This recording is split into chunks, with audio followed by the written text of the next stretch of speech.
If we could please have everyone take a seat so we can begin the meeting.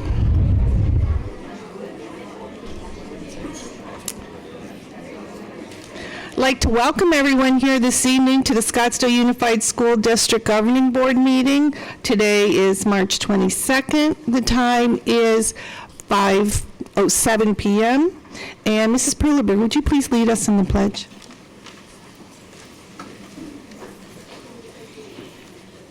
I pledge allegiance to the flag of the United States of America and to the republic for which it stands, one nation, under God, indivisible, with liberty and justice for all. Thank you. I have a roll call beginning with Mrs. Kirby. Pam Kirby. Kim Hartman. George Jackson. Barbara Perleberg. And Bonnie Sneed. All members are present and we have a quorum. The next item on our agenda is student and staff recognition and celebrations. Dr. Birdwell. Thank you. We have much to celebrate in the Scottsdale Unified School District, and to start off with, Dr. McNeil is going to come up and recognize some students.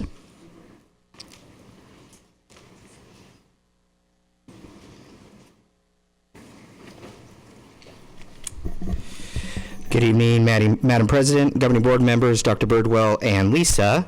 At this time, I would love for the Hohokam Robotics team, as well as Mike Peabody and Andrew Jazwu, the coaches, to come on up and join us.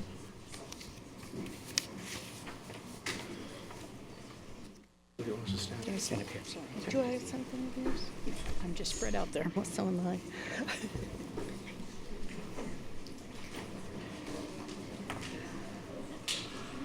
Wow. It's cute.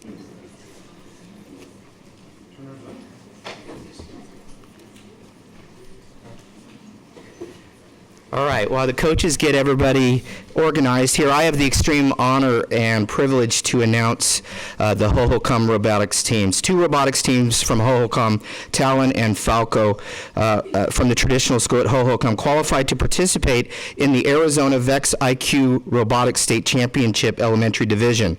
Team Falco earned second place, and Talon took first place and qualified to compete at the world level. While the third Hohokam team did not qualify for the state competitions, students still attended the tournament and helped cheered on their teammates. With their win at the state championship competition, Talon will advance to the 2016 VEX World VEX IQ Challenge Elementary Division in Louisville, Kentucky in April.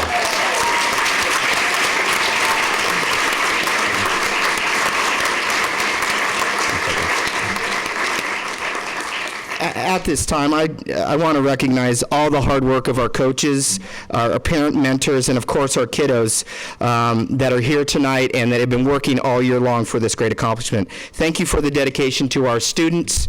Students, thank you for being fabulous and working so hard to represent the Scottsdale Unified School District and of course the Falcons of Hohokam. Congratulations to you guys, the talented students, not only for the robotics award, but also for the display of teamwork. Good luck in Louisville.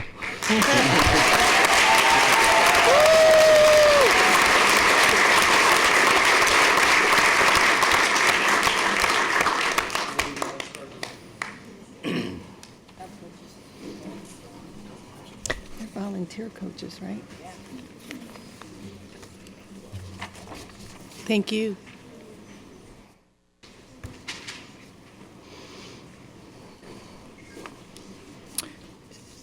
While I'm up here, I might as well do the shoe drive from Desert Canyon. So at this time, Miss Picard and Principal Kinghorn from Desert Canyon Elementary School, and any students that are present.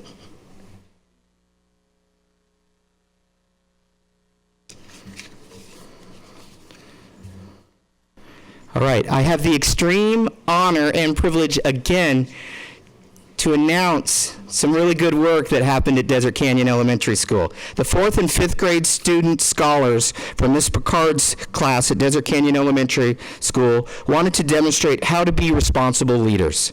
Students developed a plan to collect shoes for the Ghana Shoe Donation Project. Students organized, they planned, and implemented a shoe drive on campus and around their neighborhoods. The students from Ms. Picard's class collected over 260 pairs of shoes that will be donated to the Ghana orphans at the Kete Krache School in Ghana. We are so proud of our SUS students and Ms. Picard for the fabulous work and the contributions to making to the community worldwide. Nice job, Desert Canyon Elementary School.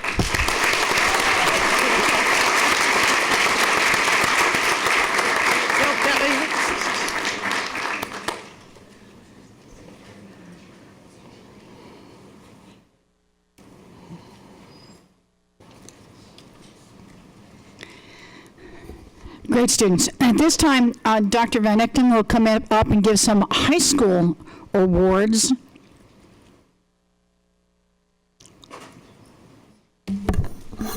Thank you very much, Dr. Birdwell. Yes, we have lots of high school awards tonight. Our first one, if we could have, it was an art award. If we could have Sophia Colbert from Saguaro High School join me at the podium, and perhaps Mr. Court, I believe he's here this evening.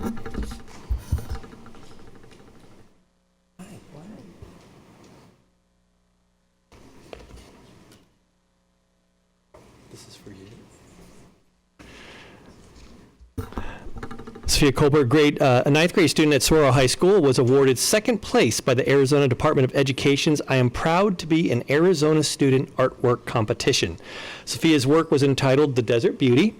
Sophia, her teacher, and family are invited to an awards ceremony on March 3rd, where student artists had the opportunity to meet Department of Education staff who have the benefit of seeing the artwork in their hallways and offices. Congratulations, nice work.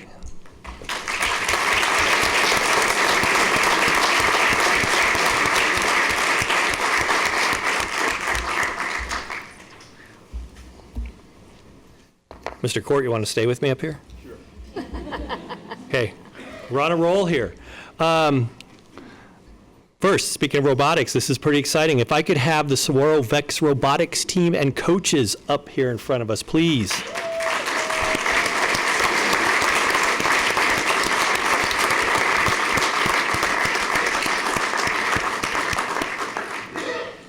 Wow.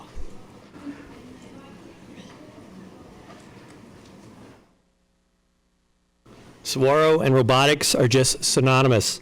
The Saguaro VEX team has experienced much success this year. The VEX team won all 3 state tournaments they entered this year, along with a design award and 2 excellence awards.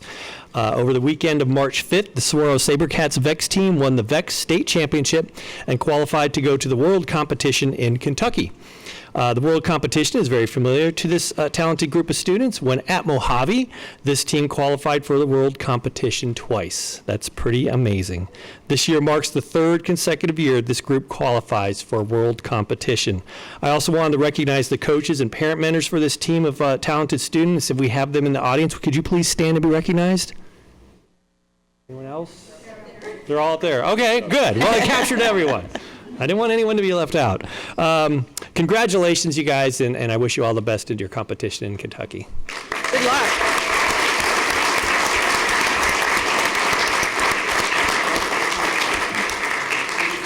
Now, governing board and community, we are so proud of both the elementary and the secondary for these awards that we have asked Dr. Van Echten to attend Louisville to be part of this as well. We want to bring back as much information as we can to you as parents, community, and the governing board to show you that true experience. So not only is he going to represent the district and the governing board, he's also going to take a camera. So we hope to bring back some great pictures as well. So if Get one of the robots to take those. I don't know. We'll see. yeah, and so if you haven't donated your tax credit, let me get that little pitch. These are great opportunities. Dr. Birdwell, can I say something very quickly? I was talking to outstanding science teacher, robotics coach Bert Teveld earlier this week, and we were discussing how much time these parent volunteers put into these robotics teams. It's incredible. So I just wanted to one more time put a shout out for parents like Mike Peabody and Glenn Clevenger. Unfortunately, he already bolted. But the kids are outstanding, but these parents put in incredible amounts of time. And so we need more parents, hopefully, to continue this robotics tradition we have at SUSD. But I just wanted one more time give the parents a shout out, because Absolutely. they put They're a huge. passionate group. Yes, they Great are. point. Great point. Thank you.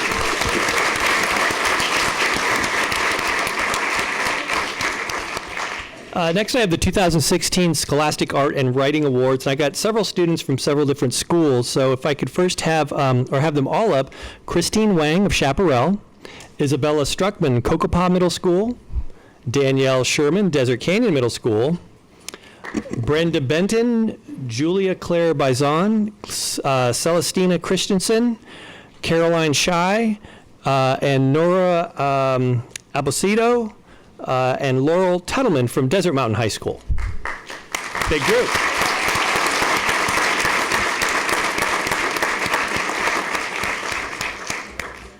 Congratulations. Since 1923, the Scholastic Art and Writing Awards have recognized and celebrated the talent of our nation's youth. Each year, increasing numbers of teens participate in the program. Through the awards, students in grades 7 through 12 receive opportunities for recognition, exhibition, publication, and scholarship. The SUSD student stand-ins before you received regional gold keys in the 2016 Scholastic Art and Writing Awards. Regional gold key work is currently being considered for national recognition in New York. National medalists will be announced in mid-March. In addition to Gold Key winners, several students from Kokopah Middle School, Desert Canyon Middle School, Chaparral High School, and Desert Mountain High School were recognized for Silver Keys and Honorable Mention Awards. We have many talented students in SUSD. Additionally, I want to recognize the following students who were awarded Scholastic Art and Writing Gold Keys but were unable to join us this evening. Those include Shoshana Dubnow and Andrea Yang of Chaparral High School, Allison Boyce, Dex Dulac, Hannah Weissman, Carson Zick of Desert Mountain High School. I'd also like to recognize the following SUSD staff who have served as judges this year: Marlena Sapel, Amanda Rand, Mary McBride, Marilyn Mumau, Kevin Shea, and Kelly O'Rourke. I would like any of these staff members who are with us tonight to please stand and be recognized. We'll give a round of applause regardless. Thank you very much.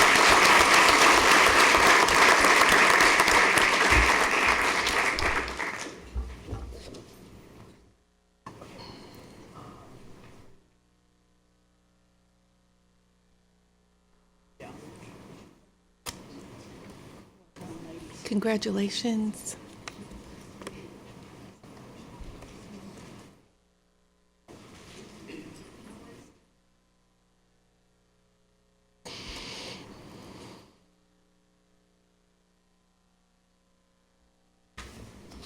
And lastly, the Polly Rosenbaum Writing Contest.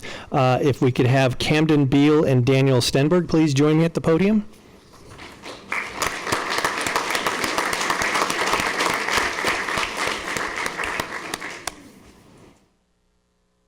Congratulations, guys. Let's see. Which one's which? 3 Chaparral High School students were named winners in the Arizona Educational Foundation's 2016 Polly Rosenbaum Writing Contest. In the 9th and 10th grade category, Kylie Sherby, who was unable to join us this evening, took first place, and Camden Beal took second. In the 11th and 12th grade category, Daniel Stenberg took second place. For this year's contest theme, the students were asked to write a creative piece answering the prompt, "What does it mean to be civically engaged?" Congratulations, you guys. Nice work.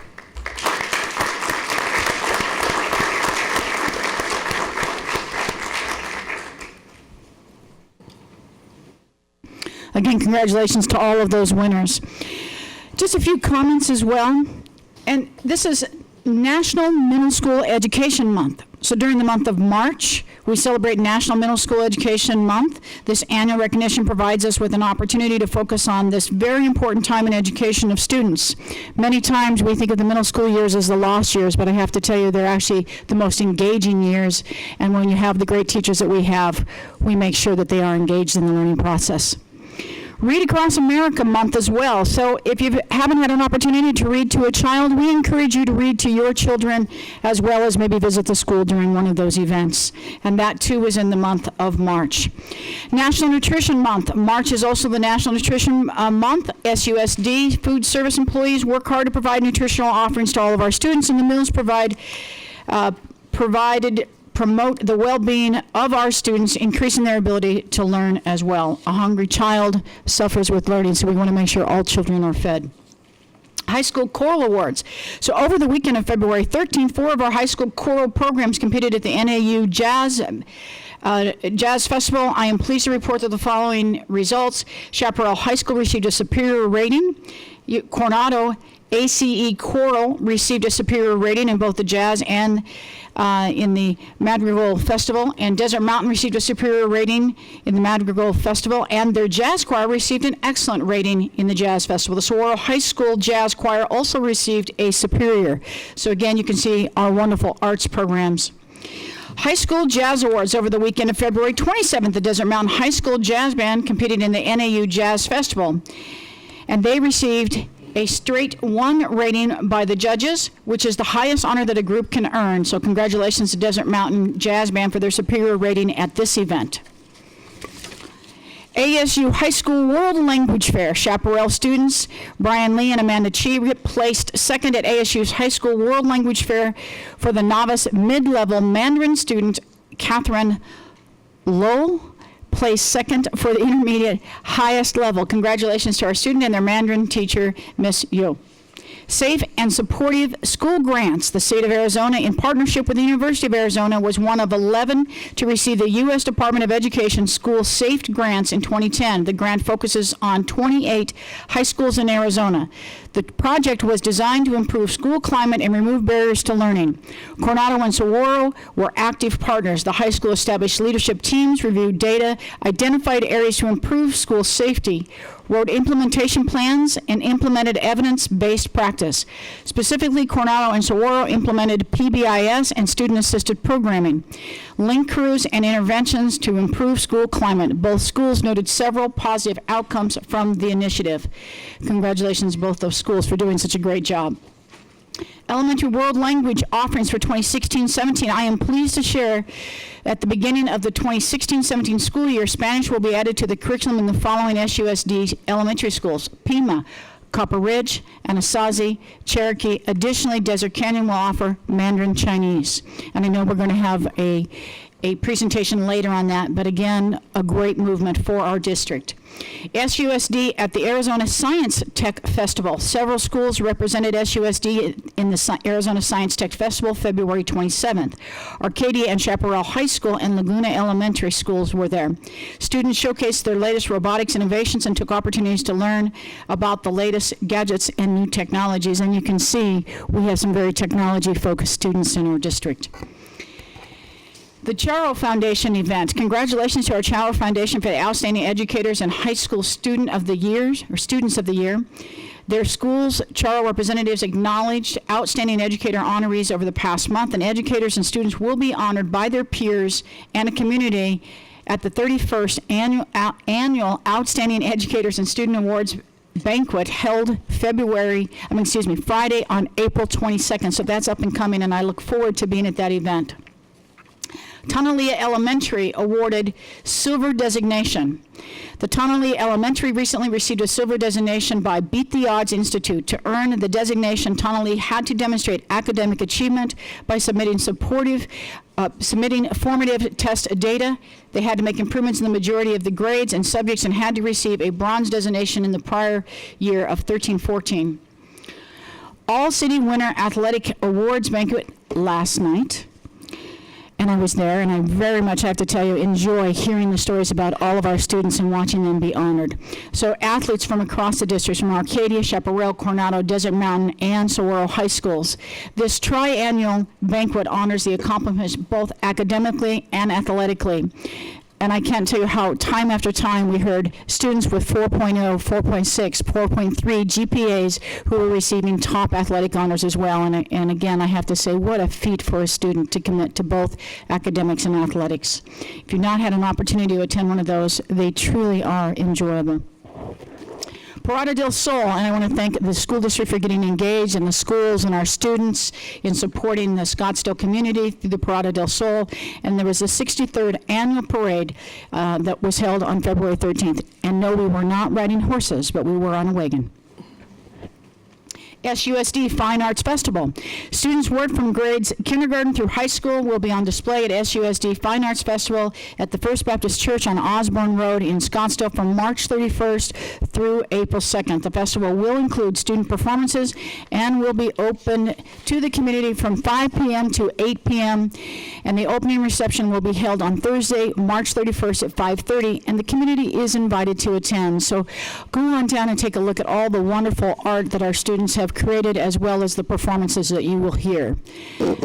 Again, many, many things happening in our community across the district, and what a great opportunity to brag about them. Thank you, Dr. Birdwell. The next item on the agenda is public comment. It's agenda item 4.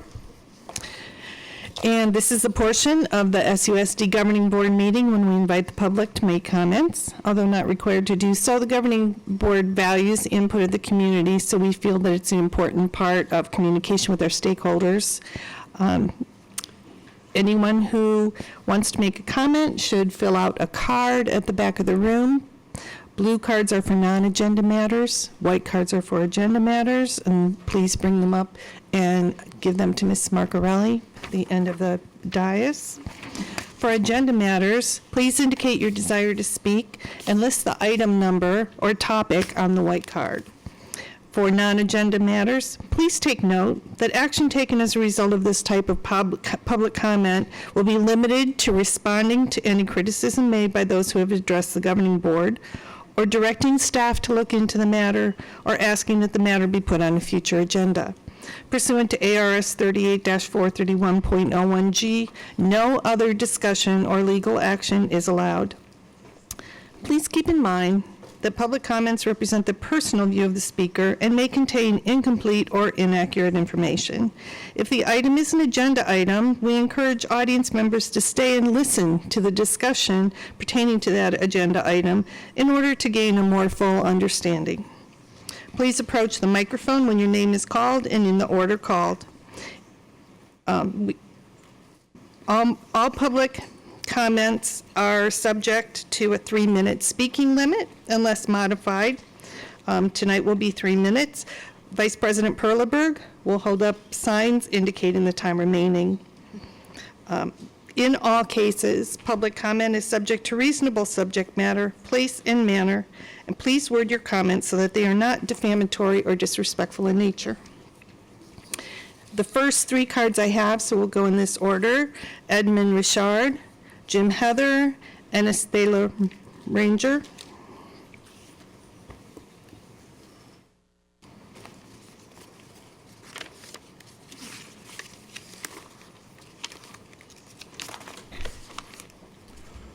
Board members, Dr. Birdwell, and our assistant. I come before you today because I heard something, I'm going to put it politely, disturbing and insulting from your last work study. Your board president, Bonnie Sneed, made a comment that she toured this school, Coronado, before it was reconstructed and then after it was reconstructed. You're thinking, why is that offensive? Ms. Sneed implied that the reconstruction, in other words, the building, gave students better attentiveness, better attendance, better respect for the community. And as a former Don, I occupied these halls before it was rebuilt. For anyone to tell me that a building made me or my fellow classmates less respectful or less attentive is an insult. If Board Member Sneed had stated, from studies we have showing that attendance has gone up, or something hardcore, I may have let it slide. The impression it gives to me is that the board president is simply endorsing, through BRAC or whatever process which is still ongoing, that a building makes our children better. I'm going to tell you this. My 2 girls go to Supine Middle School. My sons went through there. Supine Middle School is the only D school in Scottsdale. It was recently rebuilt. It did not make the kids better or worse. All of these awards today, no one said, thank you mortar, thank you brick, thank you window, thank you AC. They thank teachers, they thank administrators, and they thank parents. If this board gives off the impression that buildings are what's best for my children, then I ask you, why is Supine performing so poorly? Why does Coronado not have more students up here? It's a new building, right? Come on, get off the buildings. I know many voters which today will give everything they have to stop, destroy any efforts for any sort of bond based on such measures. This is a school district, not a construction company. Do not thank buildings, do not blame them. If you're going to, use facts. I am sorry, your comments, which are now for the whole world to hear, insult me and my fellow students and alumni. Thank you, Mr. Richard. And since you named me personally, I'd like to apologize if I implied anything that would be taken offense to any former Don or current Don. Mr. Heather.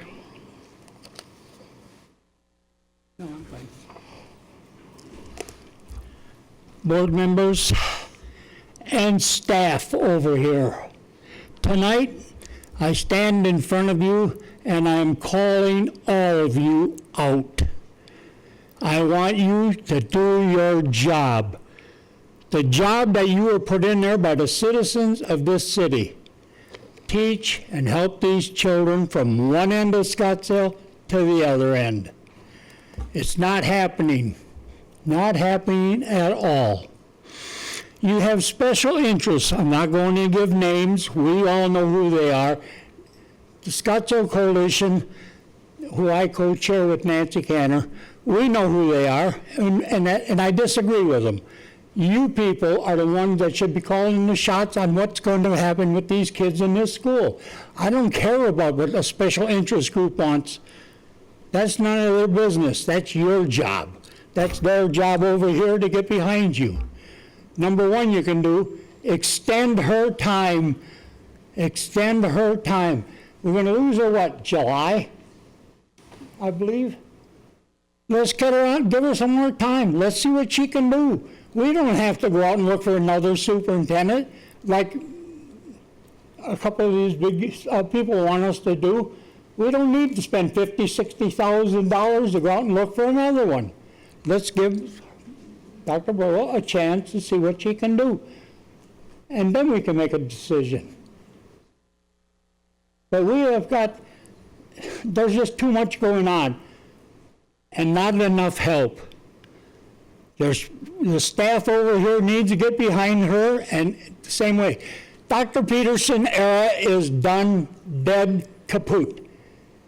If you can't live with that, then you need to get a different job. Let's get behind the new sheriff in town and find out what she wants to do, and let's help her. Let's help all these kids in this district, every one of them, from north to middle to south. That's all we're asking. Not putting any pressure on you like, okay, yes for children, Ross, parent council. Yep, I know, we hear the same garbage that you hear. Forget it. Do your job.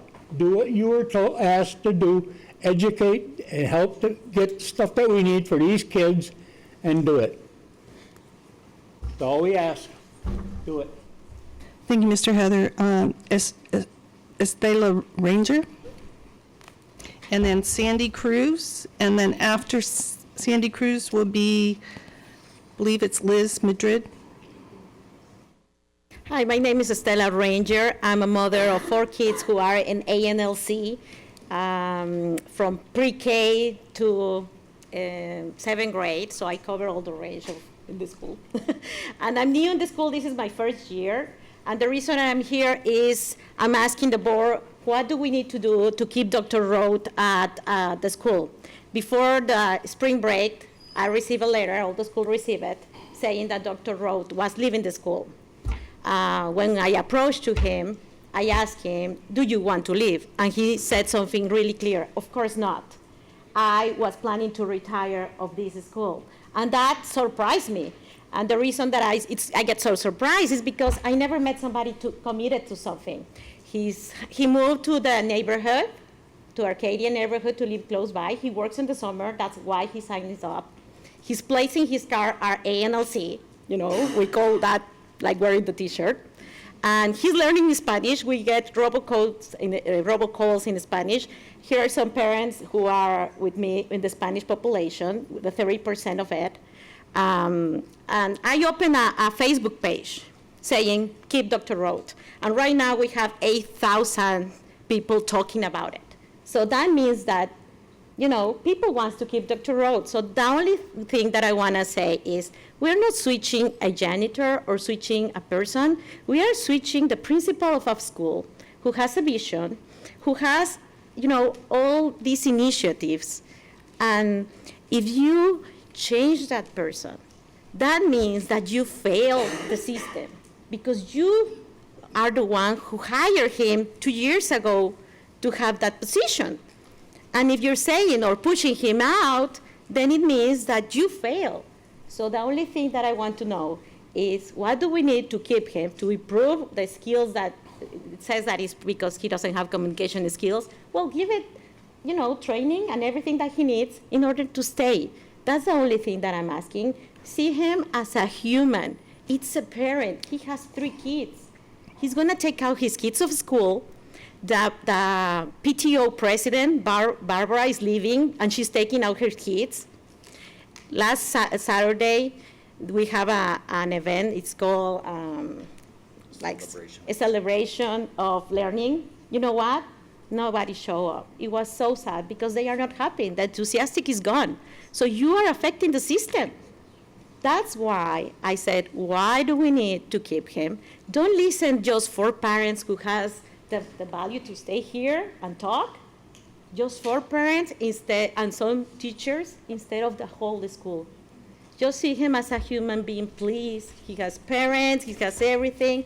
If you do something bad, like if you take a bad decision and you push him out, I'm totally sure that he will have a success, life and career, because it will be our loss, because I lived before that.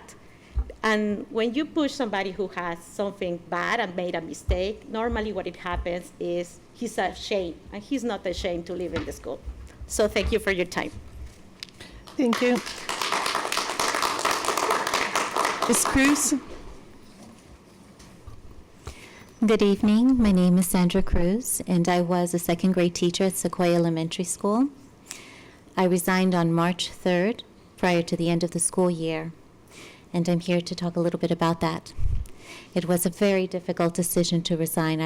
Was never my intention to, but due to a conversation that I had with Principal Veronica Leeper on February 28th, which was just a routine meeting about a classroom observation, which I got wonderful scores on. Comments she said to me were very offensive and untrue, to the point that it broke my heart, because the last 2 years that I have been teaching for Scottsdale Unified District has been the best years in my education profession.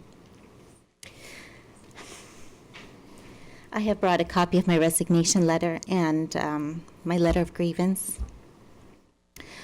Also, I wanted to present that to you. I have 6 copies, one for our interim superintendent and one for each of the members.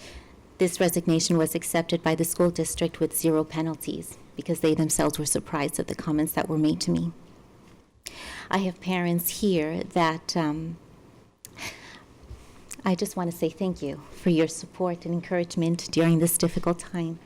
Not only my classroom parents, but also the Sequoia APT parent community. Thank you very much. And I'd like to give you one of these copies in the hopes that this does not happen again, for the sake of the children, and the sake of Sequoia Elementary School, because it is a wonderful school.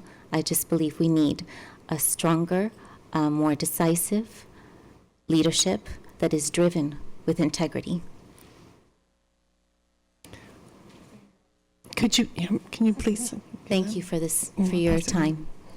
Thank you, Ms. Cruz. I believe it's Liz Madrid. Luz.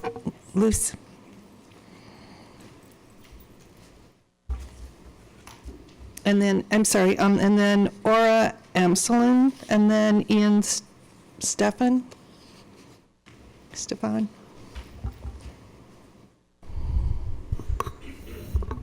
Thank you. Hi. Hi. I'd first like to thank the board for allowing me to speak this evening. I am a parent of a second grade student enrolled at Sequoia Elementary School. I am speaking on behalf of many of the parents of the children taught by Ms. Cruz, a second grade teacher at Sequoia. Most of the children that are in her class, or were in her class, have been with her for the last 2 years, as Ms. Cruz looped up with her students from the first grade. On March 14th, the parents were informed about Ms. Cruz's resignation from the Scottsdale School District. We were all very surprised and shocked by her resignation. Many parents have gone to Mrs. Leeper for an explanation of why Ms. Cruz has resigned. We were all told that she was just as shocked as we were about Ms. Cruz's resignation. What we know as parents about Ms. Cruz as a teacher, as well as a person, is that it's not congruent with her resignation. She would not have chosen to leave her students with less than 2 months of school left in the academic year. And we believe that there might be other causes for her resignation that we are not aware of. We as parents want to express to you what Ms. Cruz has meant to our children as well as to us. I'm sorry. First and foremost, Ms. Cruz is one of the most ethical, genuine, and loving people you'll ever meet. Her students meant the world to her. She cared for them like they were her own family. And our children knew that. Walking into the classroom, parents would comment and always be so amazed on how she handled the students. She spoke to them with such calmness and respect all the time. Ms. Cruz has so much love and respect for our children that they in turn show her that same love and respect.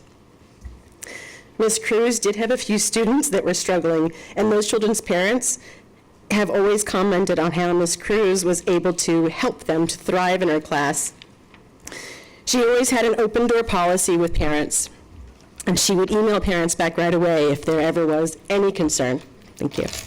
Another exceptional thing about Ms. Cruz that you do not see very often is that she would tutor students before school on her own time for those who needed a little extra help. Again, showing her love and respect for our children. Being with her for 2 years, I have seen her bring out that very shy child into a confident person. The structure of her classroom provided her students personal accountability to know what they needed to get done and achieve in order to be successful in her classroom. On many weekends, just as a side note, she would even attend our children's sporting events. I'm going to hand, if I may please, I'll stop in just a second, thank you. Copies of a few statements from other parents in regard to their concerns and expression of loss from Ms. Cruz's resignation. Again, I'm ending. Ms. Cruz's resignation is a great loss, I believe, for Sequoia, for the Scottsdale School District, and definitely for our children. Again, the purpose of speaking to you this evening is to request additional information about why Ms. Cruz resigned and what, if anything, we as parents can do to retain our very best teachers and have this not happen again in the future.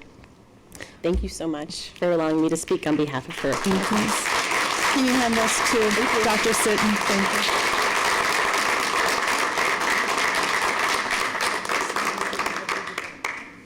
you. Aura Amsalun? I'm sorry if I'm mispronouncing your name. Amsalun? Good evening, Dr. Birdwell, the Governing Board, and Lisa. My name is Aura, and I teach kindergarten at Pima Elementary. I have been with the district for over 17 years. Except for the first few years, I, as well as other teachers, have not received a raise in a very long time. Actually, the net amount in my paycheck has decreased due to an increase of health insurance costs and Arizona retirement cost. Several years ago, we did not have to pay for health insurance. Then we were required to pay a small portion per paycheck. This required amount has gone up for the last several years. I know times are tough. I have friends and acquaintances who are professionals in other fields. Some of them have not received raises in 1 year, others in 2 years, few in 3 years, but they have received several raises in 10 years. I'm hoping that with the passing of Prop 123, all of the money that Scottsdale School District receives will go to the much-deserved and overdue teacher pay.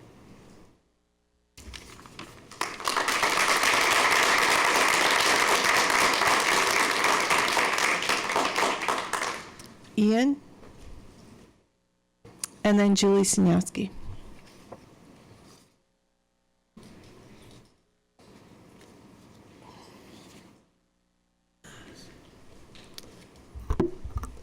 Good evening, board members, district leadership, Dr. Burwell. My name is Ian Steffen. I'm a teacher here at Saguaro High School. I'm a graduate of the Scottsdale Unified School District. I'm a property owner and voter in Scottsdale, and I'm a father of 2 children in Scottsdale Unified Schools. And as the board is discussing the budget for the upcoming year, I wanted to share a perspective of a longtime 20-year teacher in Scottsdale Unified. I keep my teacher contracts year to year. And I pulled out my 2008-2009 contract to compare it to this last year's 2015-16, and I was shocked, not overly shocked because I could feel it all along, but I thought it was illuminating to see my salary in 2008-2009 was $1,000 higher than that of the one for this working year. When I went to the Bureau of Labor Statistics to look at the inflation since the in that 8-year period, I do teach economics, so I'm cognizant of that. I noticed it was 10.2%, which puts my total loss over the last 8 years at 12.2%. Now, I'm not blaming the board. I'm not blaming district leadership. The blame for this falls squarely on our state legislators and governors who have shirked their duty to protect and support public education. But this does bring me here to implore all of you, the board, to resist the urge to use any additional monies that may come from the passage of Proposition 123, God help us, we hope, on programs or measures that fall outside of employee salaries. We are long due for the help that we deserve, and our hardworking employees really need your attention in this matter and your help. So thank you for having me speak for you tonight. Thank you, Mr. Stefan.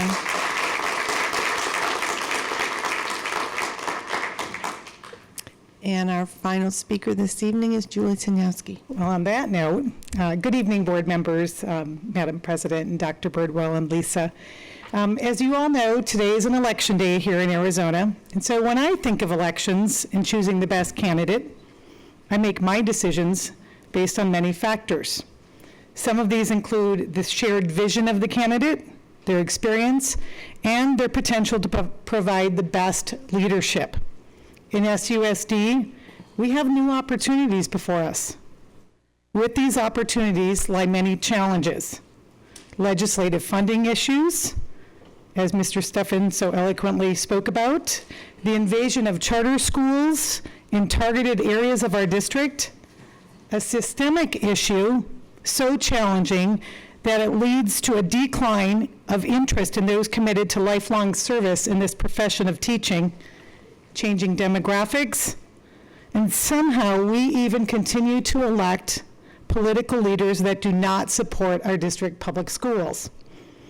The challenges, as you know, go on and on. Although I have to giggle at this point because compared to some of the mantras we have heard at the national level, our challenges in SUSD don't seem like such big deals. However, they are, and we are in the business of changing our world. I believe we have untapped promise and potential. A few key factors come to mind as vital while we move forward to face these challenges.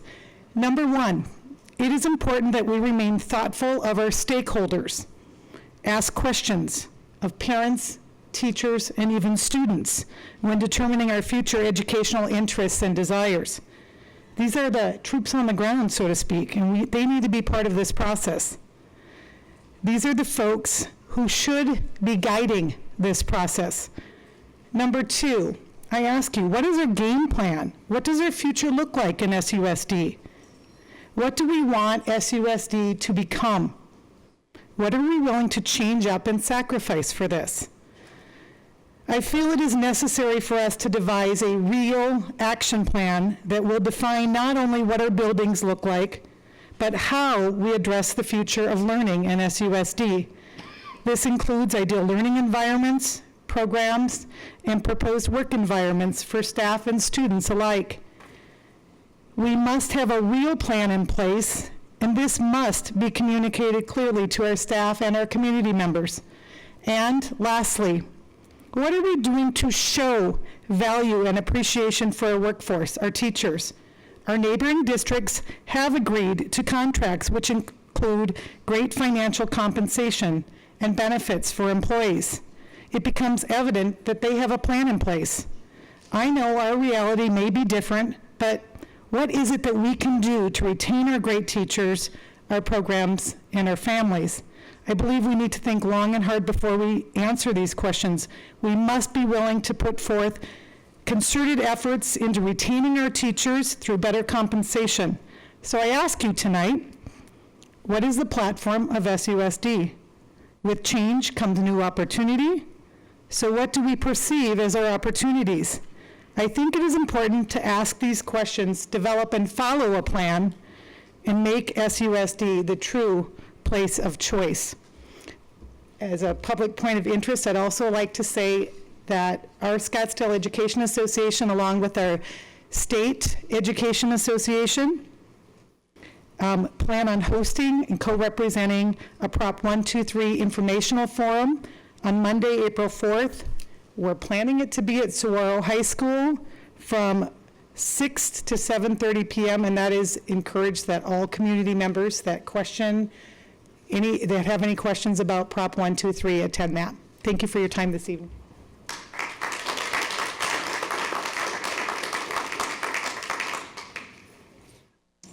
That's okay. That's okay. Next item that we'll go to is item 6, the consent agenda. Is there anyone that wanted to discuss anything? Would you like to make a motion to accept? I move to accept the consent agenda as presented. Okay, thank you, Mrs. Kirby. Do we have a second?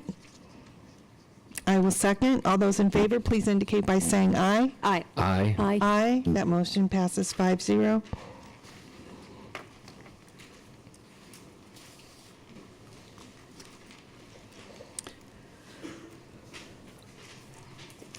And the next item is item 7, information discussion item A, K-5 world language modified adoption.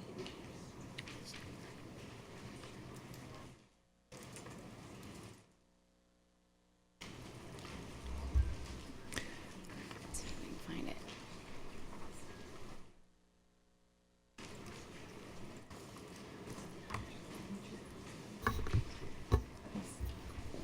Good evening, Madam President, board members. Dr. Benson, before you start, just for the individuals who haven't had the pleasure of meeting you, Dr. Karen Benson is the head of the executive director for teaching and learning, getting all of our titles down in Scottsdale.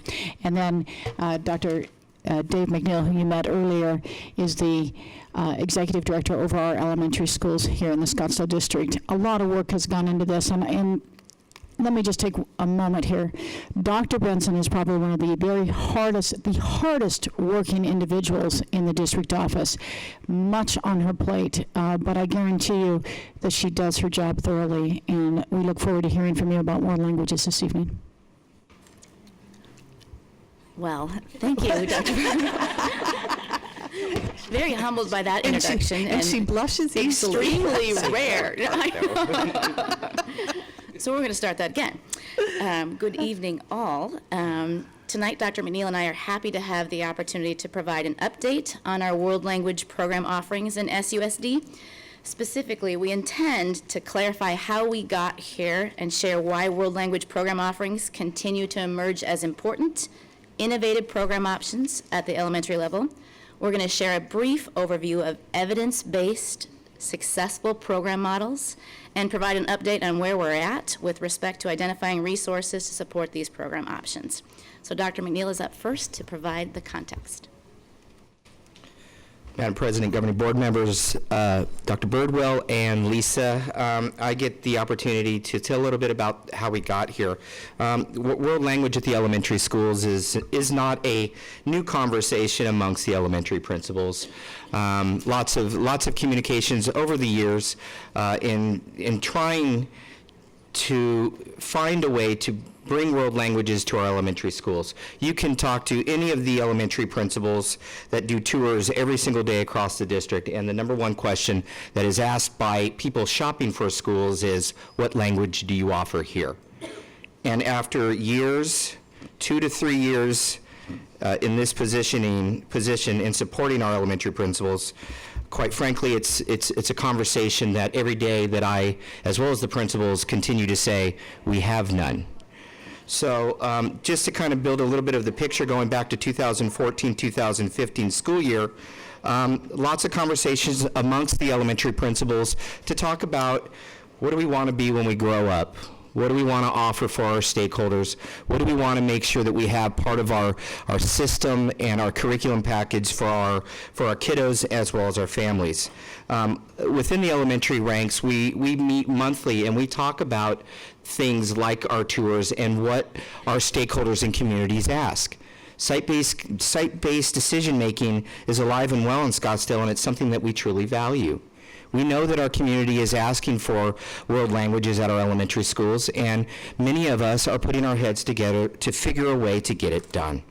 So a lot of things happened this year following on the 2014-15 school year, where we invited a vendor to come speak to the elementary schools as perhaps a possibility to bring a world language option to some of our elementary schools.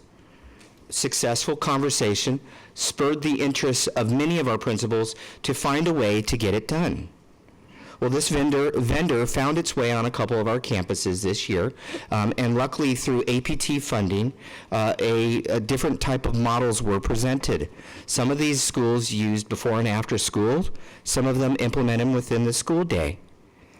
So from the conversation from 2014-15 to the beginning of this school year, a couple of our campuses decided to get it done. Well, through the creative financing and through the budgetary constraints of state law, this option would only leave the possibility of some of our schools to be able to experience this option. So immediately, the heavy lifting of our curriculum department and going out for a curriculum adoption would free up options perhaps for other schools that did not have this particular funding. So that conversation began immediately. How do we go out for a curriculum adoption so that other schools that perhaps that don't have large amounts of tax credit money or APT or PTA fundings, how do we find other sources available to provide a resource for all kids across Scottsdale? Well, that occurred and did occur, and we're almost to the end of that journey that Dr. Benson is leading. Simultaneously, this year was a year to revamp our strategic plan, the 2020 plan, which, of course, the site-based improvement plans, continuous improvement plans, fall right into order. We asked our principals at the beginning of the year to dream big, to innovate, to respond to our community. How are we going to get it done? So this year and this time is now. Through a year and a half of conversations amongst the elementary ranks, through stimulating a curriculum adoption by the strategic plan, the 2020 plan, asking our schools to innovate and to lead us into the future, as well as our continuous improvement plans at the site, to dream big and to innovate and to respond to the competitive landscape, our competitors, the charter schools, as well, and most importantly, our parents. The time is now. So, under new leadership and the possibility of dreaming big, we devised a plan to have a 3-year rollout to bring world languages to the elementary school. So communication, lots of thoughtfulness to not only get the horse out of the barn, if you will, but a lot of heavy lifting to get us where we need to be to make sure that our curriculum and our program is fair for all kids and it's just. Lots of conversations within the school improvement plans and the strategic plan at the sites to ensure that our site councils, our parents, our staff are part of this conversation to make sure we're doing right by our kids. So I'm excited to say, moving to next school year, we are going to be in phase 1, and a few of our schools will have the option to do one of the 3 proposals that Karen will show here as we move forward. I can assure you, in year 1 of the 3-year rollout, there will be lots of conversations. There will be lots of looking at data. There will be lots of conversations with families as they attend or not attend these schools that were selected to do this. All this without bringing any more staffing cost to the district. So the story is long and it's very detailed. And I can assure you that along the way, amongst the teachers that were involved in the conversations and the site council parents and the PTAs and of course the principals, lots of thoughtful conversations about what is this going to look like and how are we going to make it the best we can for Scottsdale. It is not an easy task.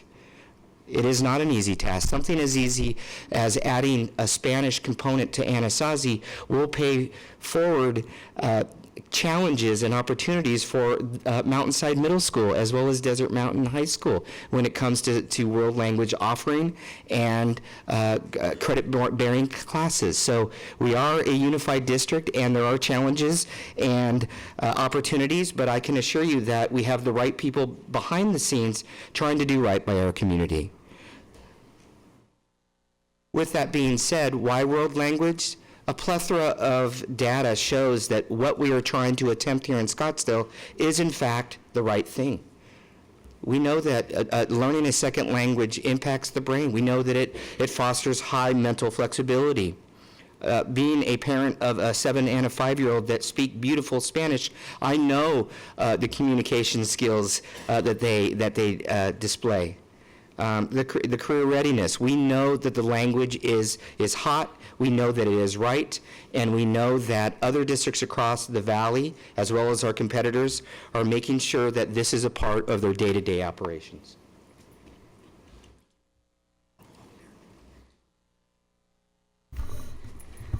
So we gave Dr. McNeil the hard slides to provide you with the context of how we really got here. But as members of our teaching and learning team started to listen to stakeholders and understand the context and the phase-out plan, we began to review research and evaluate reports of existing programs to identify the most cost-effective and successful world language models at the elementary level.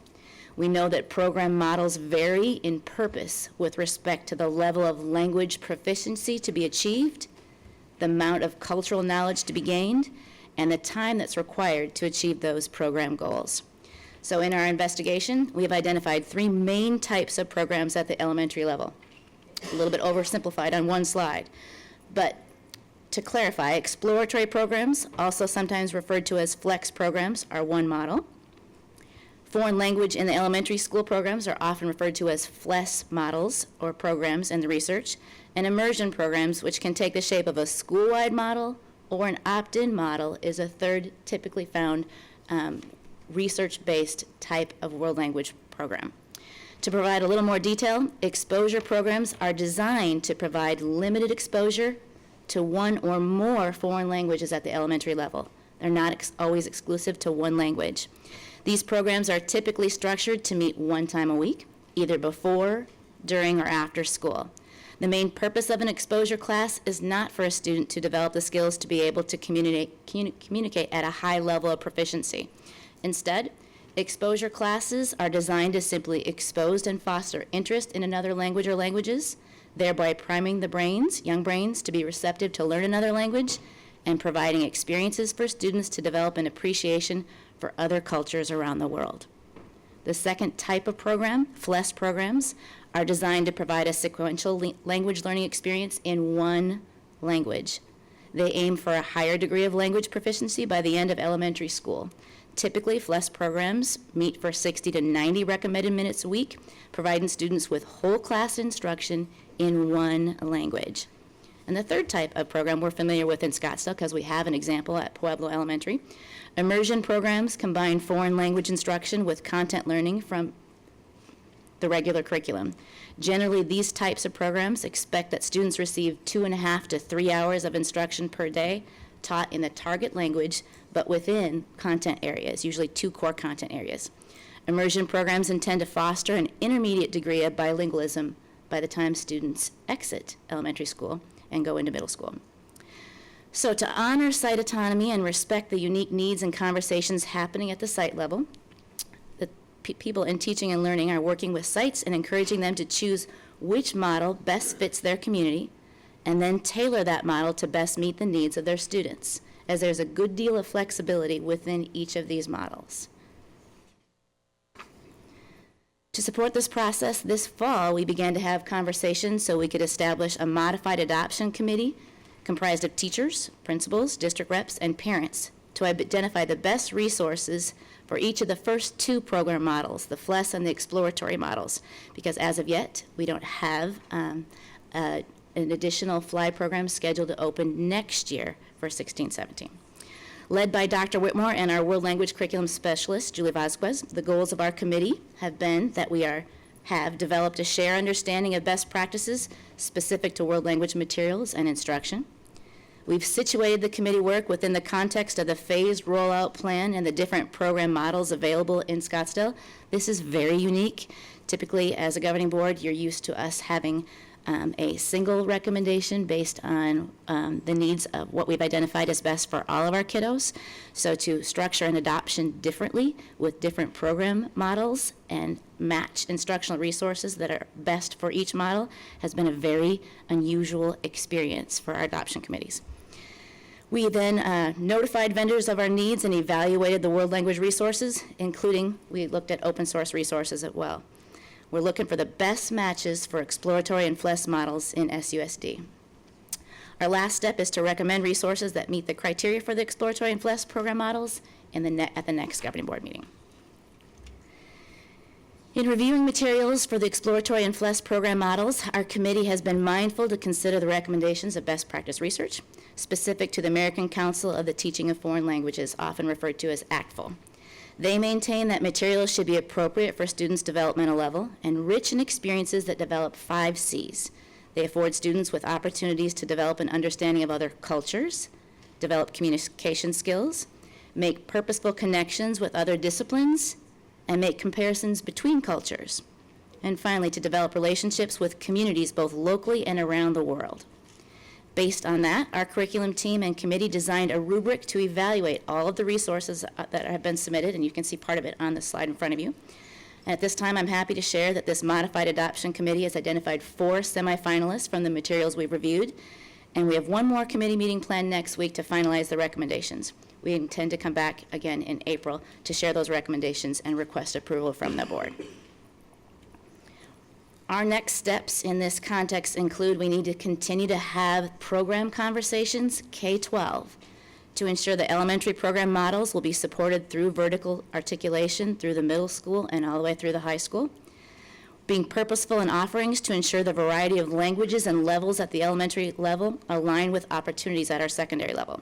This includes creating systems to allow us to measure students' readiness for coursework at the middle level, to recommend best placements as students transition to middle school, as we've not had a lot of opportunities for that outside of our FLY program.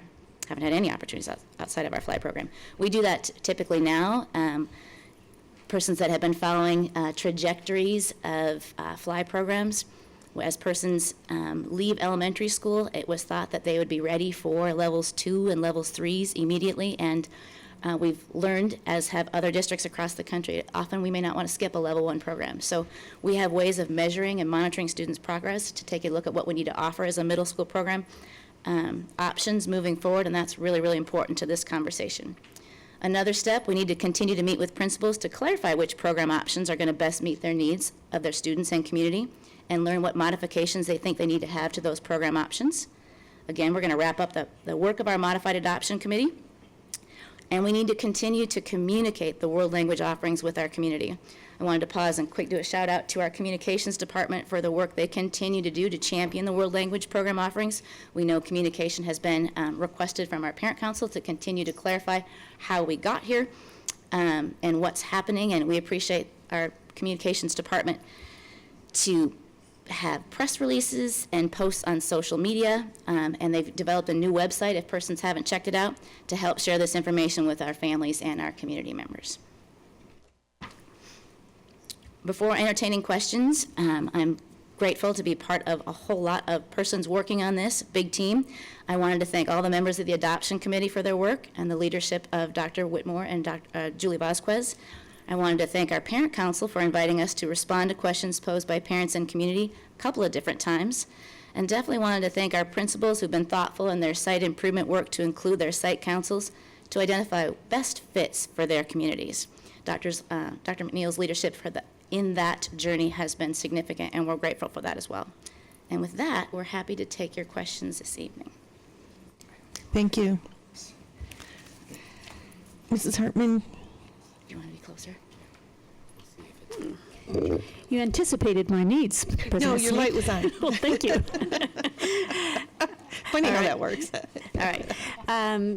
First of all, Drs. Benson and McNeil, thank you for your leadership, and I really appreciated you spending time talking about the site-based decision-making process and the inclusion of the stakeholder groups, so it's terrific.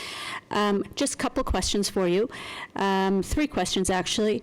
One, I was wondering if you could expand a little bit on how the parent communities were involved in this process.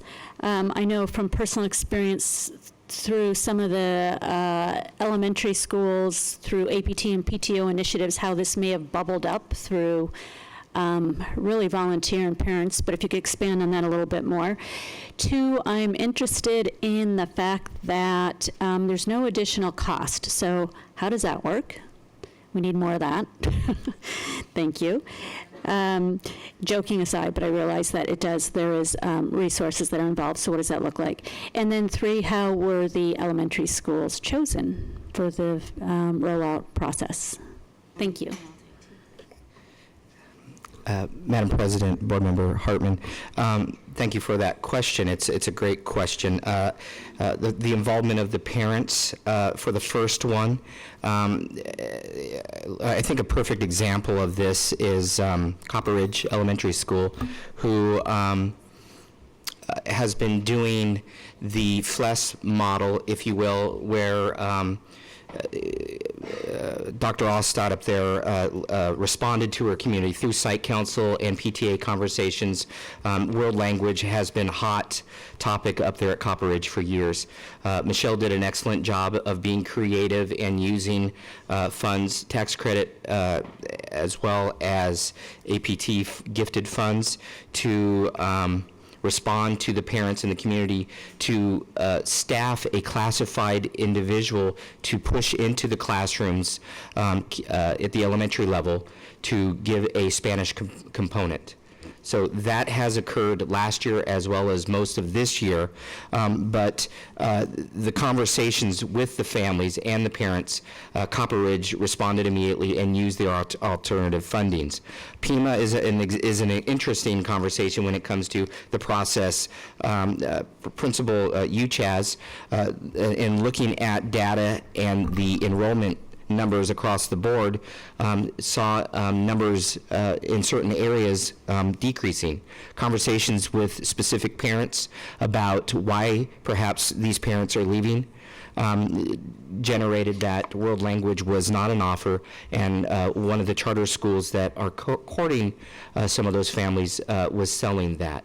I believe at all the elementary levels, the conversations occur, I would say, grassroots, if you will, through the site council as well as the PTA to ensure that if it is an interest and responding to it. I'll be very honest, there's a couple of the principals that say, Dave, this hasn't been a conversation within my community and I want no part of it at this time. There's been others that say, yes, I have parents questioning and asking about a world language offering, but we haven't had that detailed conversation with our stakeholders yet to pull the trigger. So I applaud our principals for continuing to have those conversations with those stakeholders. It looks very different at each site through however they craft their site council as well as their PTA agendas, but I can assure you that wherever the conversations are loud, and rightfully so, our principals are responding correctly. Again, Dr. Benson mentioned in the spirit of site autonomy, I mean, that's what this is all about. Michelle at Copper Ridge responded, and speaking to Gretchen, Principal Kaiser at Anasazi, since day one, she continues to talk to me about every single visit and tour that she is giving. They are asking about world language. And that is because of a competitor down the street that continues to bang this drum. So I can guarantee you that Gretchen has been very proactive in having those conversations with key parents on our campus to say, if this comes to fruition, are we ready to pull the trigger? A couple of our buildings, Hopi, Sequoia, last year, at the end of last year, at the beginning of this summer, listened to their community and responded to using that vendor to help get world language in their campuses. Another, Cherokee, Walt at Cherokee, had many conversations about, Dave, do I want to go with the vendor with the possibility that this might come into fruition to where I might actually have a certified teacher? So it's interesting that the conversations, and I remember Walt calling me via speakerphone in the middle of a site council meeting saying, Dave, what are you projecting in your mayonnaise jar that you bury in your backyard that where we're gonna end up? So it's interesting to see the variety of conversations and the strategies to get their community what they're asking for. I'll respond. I'll keep Karen talk to the additional costs. I appreciate the question. I think that was Board Member Hartman that posed the three questions. With respect to additional costs in world language programming in totality, I think the commitment has been there will be no additional staffing costs at this time. And so if we look at other program models, ways that they have responded to this, most of the time exposure and FLES programs are introduced as part of the designated staffing for specials. And that's why there's not a cost for additional staffing. Some schools or districts actually extend the school day, and they don't reduce electives, but that eliminates costs for staffing as well. So that's two general ways to approach adding the program without adding additional staffing to eliminate costs. There will likely be, there is going to be, with the recommendations that we bring forward, a cost associated with the 4 semifinalist curriculum materials we have. but we are hard at work to make that as minimal as possible and allow our governing board to help shape what commitment we have with those 4 resources that we like, because there will be a variation in prices with them, if that makes sense. Is that right? How are they chosen? How are they chosen? Phase 1. Board Member Hartman, the last one was, how are the schools chosen? Through conversations with the elementary principals and polling them to say, hey, who's interested, who's not interested, who's had conversations, who's had no conversations. A list was created by myself and the elementary principals to kind of plot where the schools were amongst their journey. And then, of course, with the caveat that no additional staffing or cost to hiring people being a number one driving force in year 1, we had to look at existing staffing currently at the sites.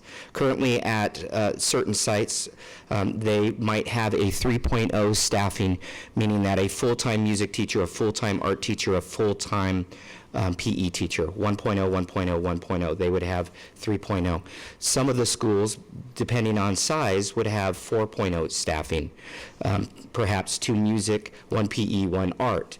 Site autonomy in Scottsdale for many years, that the sites were allowed to choose how they spent their special staffing based on the community input about what do we want more of. So if I was at Pima Elementary School and they valued or decided that we wanted a little bit more PE than music and art, we would hire an additional PE teacher. If we were at Cochise and we valued as a community music more, they might have 2 music teachers, 1 art, 1 PE. So the trade-off was the conversations with the site councils as well as the parents to say, okay, we have this in our master schedule. By eliminating or reducing one of those areas that we have 2.0, we could bring in a Spanish component. So based on staffings of specials, those schools were selected. I think it's important to say as we move forward, following the data and the conversations and the trends, I am hopeful that the data will support that we need to invest in world language, and if I could wave my magic wand, we would not have to trade, if you will, but we would only add. But of course, that comes with, if you look at 16 K-5 elementary schools adding a 1.0 Spanish elective, that's the cost of 16 teachers at whatever the cost is. You know, are we willing to invest $450,000? I just made that number up. I'm not the money guy. As a district, Danny will correct me later, I'm sure. Are we willing to invest that, and will we see the returns when families show up on our doors saying, yay, Laguna has French, or yay, Hohokam has Spanish. So I can assure you there will be lots of people behind the scenes looking at the numbers, having the conversations with the people that are knocking on our door to see if, in fact, that is a conversation we need to have moving forward. Thank you. Mrs. Kirby. Thank you for your presentation. I guess I'd like to just start by saying that I so appreciate the approach that was taken with the world language needs assessment, and then subsequent rollout. I'm excited for those principals who are ready to go. I'm very respectful of those who are saying yes, but not next year. And I am equally as respectful for those principals who are saying, you know, my community is not asking for that right now. That's just not something I want to upset my apple cart with. And in some cases, some very positive apple carts. So, which leads me to the 3-year rollout that you mentioned. And knowing that 3-year rollout may evolve as time passes, is that something that once the dust settles a bit and we get through this first-year rollout, you can bring back to us as just a roadmap of what we think the next 2 years may look like, knowing that we may deviate from that roadmap, so that we can then begin to project what our investments will be, investment requirements will be, et cetera. So that's just an ask that I'd like to put out there. To piggyback on Board Member Hartman's question, and I know the answer to this, but I'd like for you to say it, please, just for the record. Are any potential Prop 123 funds being earmarked for this rollout? Madam President, Board Member Kirby, excellent question. Through the proposal for Prop 123, we have slotted for elementary world language innovation, we slotted $100,000 of the total number, whatever that is, to have a placeholder to help create opportunities for innovation. And I will say, that $100,000 was earmarked with the possibilities, and mainly for the possibilities of the Mandarin possible fly in the year 17-18. So that money was earmarked there solely to help have the conversations about a possible fly upon board approval for the 17-18 school year. For the 16-17 school year, we will be doing not a fly at Desert Canyon, but one of the other models to have Mandarin before or after school and being funded through alternative funding sources, tax credit, APT monies, to generate the conversation about Mandarin. If the conversation about Mandarin and its interest does not get big, what's the word I'm looking for, evolve, expand, then of course that would not be a possibility that we would go down. I suspect that it will be.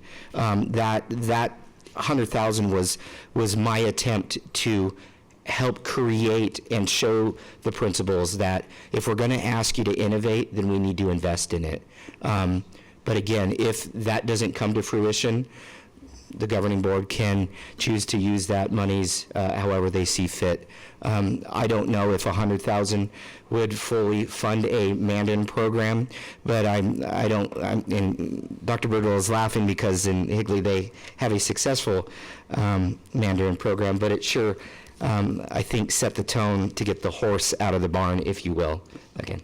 So thank you for that. And just another something to think about. I'm going to look at Danny, I think, on this one. Please but if we could attempt to look at next year's rollout as an investment with an anticipated return on that investment, also known as increased enrollment, that we can take a portion of that return and reinvest it back into your Mandarin program, thereby freeing up the $100,000 of Prop 123. Just that mindset of investing to get a return that we can further invest and keep it growing. Yeah. So last question, I pulled up the communications, I looked on our website for the slide that mirrored the communication slide that you showed. And the nomenclature on our website is a little different than the nomenclature that you presented tonight. So for example, it talks about Cochise has a language of choice, but I didn't hear language of choice in the presentation. I heard exposure. I think is the same thing? Correct, and that's actually situated as an after-school program there as well. So we will get together with our communications department and tease out any little discrepancies that there might be, but they're going to be close, just different names calling different programs. And so to carry on that, and again, I was just looking through while I was listening, but I just happened to click on Cochise language of choice to see what that meant, and I couldn't find what that meant. So if I'm a parent looking at possible options for my child, and what does that mean? The language of choice versus at Cherokee, it's Spanish. What's that mean? You bet. Which then brings me to my very last question, and then I'm done. Pueblo. Pueblo's Fly has been for many years, and as I see on the website, it says offers Spanish and Spanish immersion. So the Spanish immersion part I understand. Are we adding or doing anything different at Pueblo other than Spanish immersion?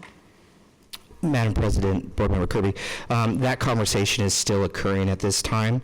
I know that the Principal, Art Velarde, is very interested in freeing up some time that is currently being done with Spanish instruction within the language development part of the day. I know lots of conversations are occurring with his site council and his parents, as well as his staff, to free up money.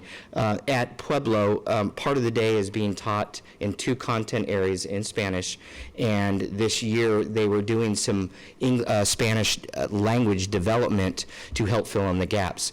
Some people would say, oh my gosh, my kids go to a fly school and they only know math terms in Spanish or social study terms in Spanish or science or whatever the content area. Principal Velarde's attempt is to round out the knowledge that the kiddos are getting, to expand it. I know that throughout the school day there is Spanish language development occurring, and I believe Mr. Velarde was trying to say, okay, if I did minimize my PE from twice a week to once a week for the kiddos, then I can free up the time that the regular classroom teacher is spending on Spanish development, language development, and give it back to math and science. There's a method to the madness. Not madness, but there's a method to his thinking. Lots of conversations to see if this conversation warrants phase 1 or phase 2 of the program, and we will follow Dr. Birdwell's leadership when it comes to that.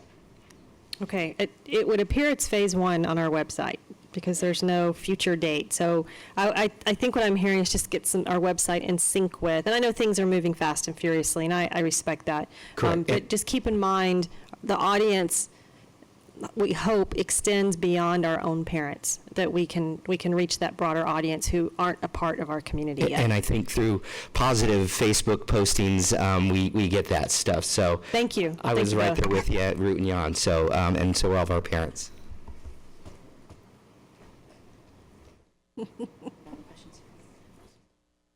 Mr. Jackson. Dr. Benson and Dr. McNeil, want to thank you for the presentation. This is very exciting, to say the least. In my short tenure on this board, to actually be bringing something like this, bringing new programming to the district like this after several lean years is a wonderful thing to be a part of. And I can't think of anything that our community would love to see more than foreign language throughout the district. So, I applaud, like Board Member Kirby, I applaud how this is being rolled out, how you're going to the sites, to the parents, not pushing this down on anybody, but coming to them and asking them how best each school can choose how best they want to proceed, which is the perfect approach. I absolutely agree with it, and I think that's going to certainly help this program to be successful. I'm very excited. I think we've talked for a long time about capture rate, inbound recapture rate, increasing enrollment. I can't think of anything that we're doing that will help more than this program. This, along with the wonderful increased communications, better communications and marketing we're seeing from the district, all I think is going to absolutely help tell our story better in Scottsdale. And I don't know a single parent that doesn't want foreign language exposure for their child. And this is very exciting. Thank you very much for the whole approach, for all the effort and work that went into this. And I'm very excited by this. Mrs. Perleberg. Thank you for the presentation and the exciting news for our district. I too want to join the chorus here in saying that this implementation and the equal respect that we have for all our schools that are giving this thought, whether they're jumping in, holding off, or saying no, it is equal respect as well. That thoughtfulness is what really is important, and I think our community understands that. I think everyone understands it shouldn't be a matter of why not me, why not me, why. we want to see what's successful at each of our schools and what's right for them. So I think that's really important. And of course, too, amidst all the positivity and the excitement, I always like to balance, and I think our community always needs to understand that balance of what they may lose, what they're going to get. I know there's a PE component, I believe, and if I'm jumping too ahead, that maybe that's for the next meeting or for approval, where our campuses especially, but then the general community understands what they might be losing at that site or as they gain this, or how overall, I mean, part of me this evening, and I said I might be jumping the gun here, to try and understand what sort of effect on the overall specials across our district we might see or we won't see, exactly how that PE component, you just don't want all of our community think we're losing PE for this. You don't want that message to start taking over the positive aspect of it. So I'll let you, if there's time, if it's time to comment on that, great. But I'd also kind of wondered about the current districts or states maybe that are really leading these models, or where it's really strong, and do any of them have the similar budgets that we have? I guess that's one of the big questions for me. Take that second one. Madam President, Board Member Perlberg, I'm not sure I'm going to venture to say that anybody's had the budget challenges that we've had in Arizona in recent years. So when we look at, I was sharing with Dr. Birdwell earlier today, when we look at program models, there are teaching and learning teams far bigger than ours that can do extensive research for the better part of years to roll things out, and we are limited in scope in all areas with respect to budget. What we have done is kind of taken a look at what tends to be successful regardless of budget, Board Member Perlberg, in terms of models and matching it with goals. For example, if person's goals is to be bilingual by the end of elementary school, or as we're entering middle school, we know we wouldn't likely choose the exploratory model, but there's a lot of benefits to the exploratory model as well. So we look at, regardless of budgets, the rollout and implementation is significant with respect to the resources that match, that help our teachers teaching the class. That really, and the program goals are really what we want to look at in terms of measures of success and what's going to work, regardless of a state budget. Does that sort of make sense? So it's, implementation is huge, identifying the right resources, understanding what those program goals are and communicating that are significant. And the work of communicating with the community about what it's going to look like at my site, that's the heavy lifting of the building principal. Because again, in the spirit of site autonomy, it might look different at Cherokee than it does at Anasazi. I've had conversations with both principals about, I know it's early on, and Karen and the team are working the magic behind to create the curriculum or to create what the rollout's going to look like at different grade levels, but it could look very different at Cherokee, where it would be perhaps a 3-4-5 model, or at Anasazi it might be a K-5 model. Exactly what Karen mentioned here. What do we want to occur at the end of the K-5 experience? Do we want them to be bilingual? Do we want them to only get a little bit of this, or do we want to spend a lot of it here in these grade levels? Those are the conversations about what does the end result look like, and how is my master schedule going to evolve with what I want it to look like at the end of the K-5 experience. So that will be the heavy lifting this March, April, and May of those principals saying, hey, community, this is what it might look like next year. If we were experiencing at the 4th grade that we were getting PE 3 times a week, we were only getting it 2 times a week next year. So that's the heavy lifting of the building principals, and I can assure you that will be occurring. Or they're going to hear about it, I can assure you. Well, and I guess that was kind of my question, is a timeline for our community, for our teachers, for our staff, to understand when those decisions, will be something they can understand and see. Obviously, we are talking about positions and staffing, and that's always complicated. Yep. So, Yep. I'm just wondering that timeline. Yeah, we're optimistic, and if we need to come back before the end of the school year to do a kind of an update of where we are along the process, both curricular as well as at the site, about what do we think it's going to look like at certain sites, we'll be more than happy to spend a little time with you, either in a work study or just through Dr. Birdwell's communication with you all. President Steen, Governing Board, if I can just add a little bit here.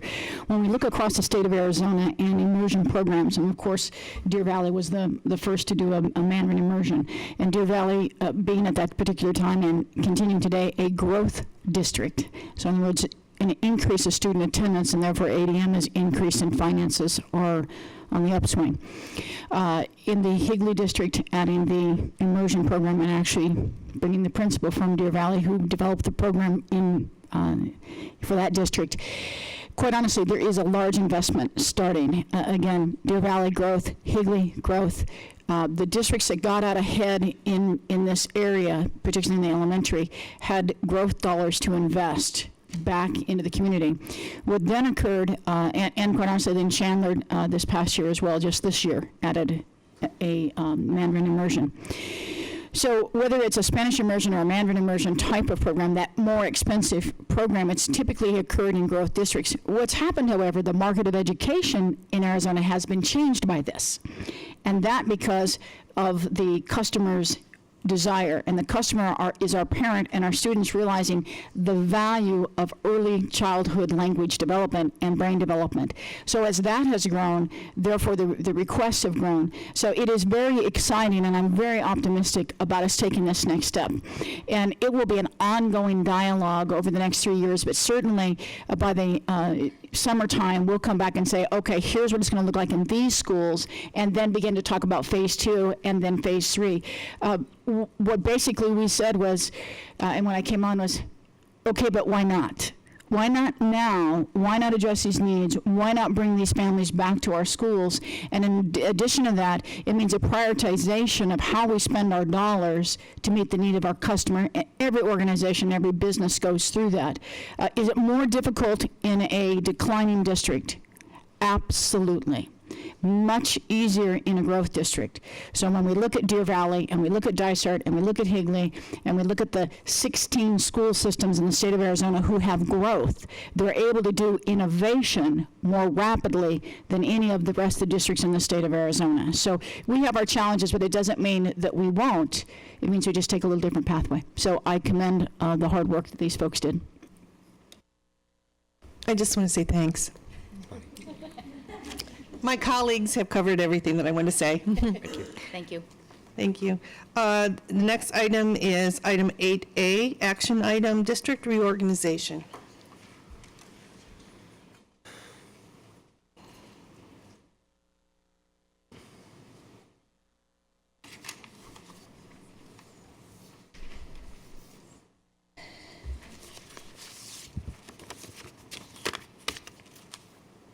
Wait, now is this me?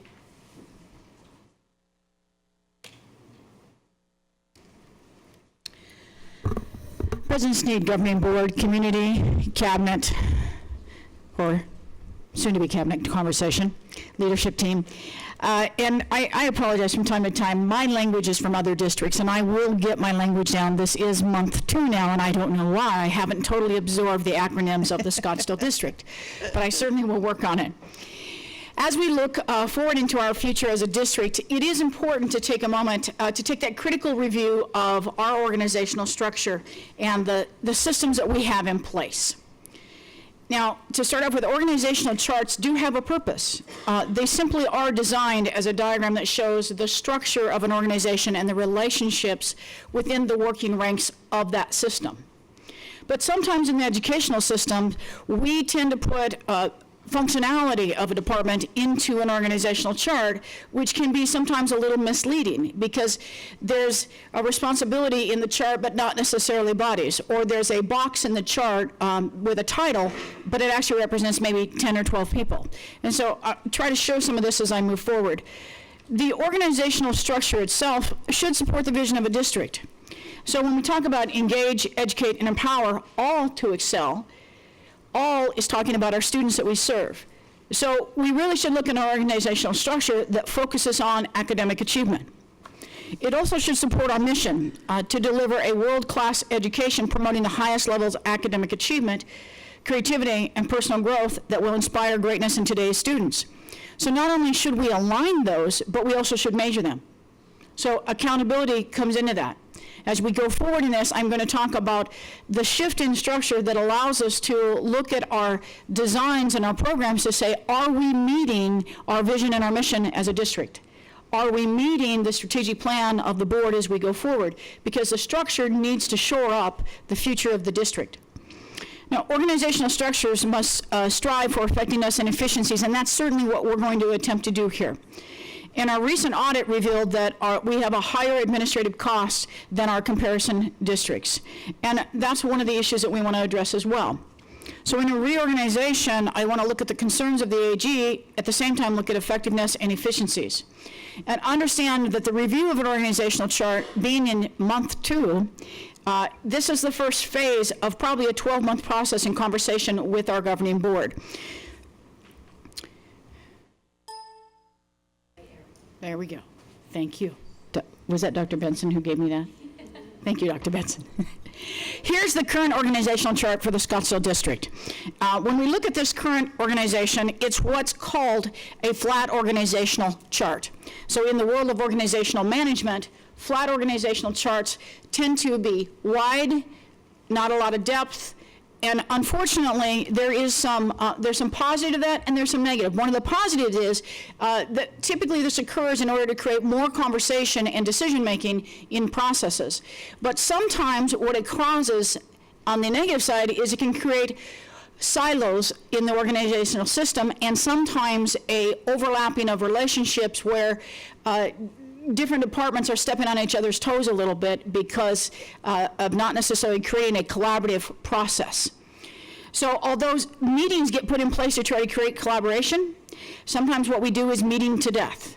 And death by meeting, as we look at Lencioni's work, we certainly understand that in the Scottsdale District. I don't think that I've ever attended quite so many meetings as I have in the last 2 months. They're laughing because I complain about it all the time. Are you kidding? We're meeting again? So I'm about decision-making. Success is based in this type of model on, and so we talk about flat organizational structures, the success is based on self-managing teams. Now understand, in theory, self-managing teams, it means that you have high performance in each area and they can manage themselves and they don't need direction and they don't need collaboration. In the educational field, all that we do is about children. And if we don't collaborate and work together, actually sometimes we miss our target and we don't get the issues achieved that we need to achieve. So getting individuals together who oversee that vision and getting them to collaborate and discuss and look at the effects of decisions that go beyond my department, my silo, is critical in the educational system. So the one that I'm going to pose this evening is to alter this process and create a more direct collaboration and relationship as we take a look as we move forward. In this particular one, just to give you that example, a webmaster represents one person, but I look over here under technical support or networking support. The networking support actually represents a lead engineer, 3 engineers, and the terminology used was a specialist, a network specialist. So that box represents 4 people, and this one represents 1 person. So it doesn't tell you how many people are doing the function of that work for you. And as we move forward, what I would like to create for our district is not only an oversight org chart, but the layers behind it that show the relationships and the individuals taking on those responsibilities. And tonight I will show you an example of one of those. When we begin the discussion, we look at the governing board who is elected by our community. And then as we look at that level, we begin to look at superintendent is then hired, and technically to help the community, a superintendent is the CEO. And when you look at this from a business perspective, because organizational charts are about the business of education, the results are the education that occurs, the learning that occurs. But this is the business side of what we do. So superintendents equal to CEOs for those community members who are in the business field. Cabinet level is the next level of administrators who have a very specific responsibility in addressing the vision of the governing board. Superintendent is to take the strategic plan of a governing board, the vision of a governing board, and make sure that it gets achieved. that individual is held accountable for the management and the oversight of the district. In that clarity, understand that the superintendent has oversight of the next level, and that level assists the superintendent in making sure the objectives are reached. Now, when I looked at this reorganization, I'm only going to address the top 5 levels. Certainly, I'm not changing the governing board. You all are elected. But you are part of the leadership of the district, so to leave you off of that would be an oversight on my behalf. Superintendent is your decision. And then the cabinet are the critical individuals to implement the strategic goals and the vision that the superintendent is responsible for. In a district this large, a superintendent cannot be at all places at all times. We have 31 schools. I still haven't made it to all of them, but I'm trying to get there before the year is up. The Scottsdale leadership team is a level of executive directors, high-functioning directors, and I want to let you know that it's been a pleasure to get to know all of them and tell you how pleased I am to walk into an organization that has hired some really wonderful people. The next level of directors support the mission of each of those areas. And of course, what we're most familiar with as parents in our community is they understand principals and assistant principals. Those are folks they're used to seeing every day. The district office is somewhat of a mystery to them. And we understand that because that's the business side of the educational work that we do. The proposed organizational chart restructures this. And I want to talk about each of these individually. When I look at the Assistant Superintendent of Educational Leadership, the second box on my right on the slide, that is the day-to-day operations of schools. That is the support that the building level principals receive. That is the first call that is made on that leadership, the training that is received to those leaders so that they can support the teachers in the building. It is also natural to put in there the things that then feed into those programs. For instance, in elementary, it's gifted. Right now, gifted sits in another area. Gifted should be under the leadership and tied to the elementary principals. In addition to that, which you don't see some of those layers yet, preschool would be aligned into this area. And please understand that this is just the top 5 layers that I'm talking about, with the exception of special education, because I wanted our governing board to see there is a great deal of work in special education, and we have not had an executive director of special ed. And it is an area that requires full-time attention. And I've said multiple times that Dr. Sakos is a saint in taking on this role and the Director of Student Services, 2 of the most time-consuming areas of responsibility that one could have in a district. And also 2 that can be extremely costly and litigated if we don't manage them properly. So back to educational leadership. All things elementary, all things secondary, all things middle school from the aspect of building day-to-day operations. When we look at accountability and instruction, we need to look at one of the first comments that I got from principals when I said, what data are you using for continuous improvement? We have to work with our own data. We have to create our own data. Ladies and gentlemen, we are in an age of accountability in which that data should be provided for teachers as well as building level principals. If a teacher is to adjust teaching in a timely fashion, then we need to provide appropriate data. To be able to do that function, districts such as Mesa and Peoria and Deer Valley, Paradise Valley, have the psychometricians at the head of that area. People who live and love data. People who understand the data behind the data behind the data. And I will tell you that most educators understand the report end of it, but we don't understand the creation of that data. And I spent my short 6 months retiring teaching principals about the use of data in improving instruction. I can guarantee you that we do not, in the educational field, understand those metrics. We are emerging in that area as educators. So when we typically talk about academics, and you'll see that the 3 center positions here are all about the academics. One is about the leadership development. The next one is about the data, providing appropriate data for learning in order to address instructional improvement. Director of Instruction and Professional Development. We don't have that right now. We have someone who wears the curriculum hat, the instruction hat, and the professional development hat. In a district this large with as many employees as we have, that should be differentiated, and that's what this will do. This puts a focus on supporting the building level with professional development in order to differentiate for our teachers' learning so that those buildings that have different needs have those needs met. It's an ability to provide instructional training in the buildings for our teachers, along with training our principals in best instructional practices. So that breaks that out and begins to develop those roles. There's a direct connection between assessment data and instructional practice.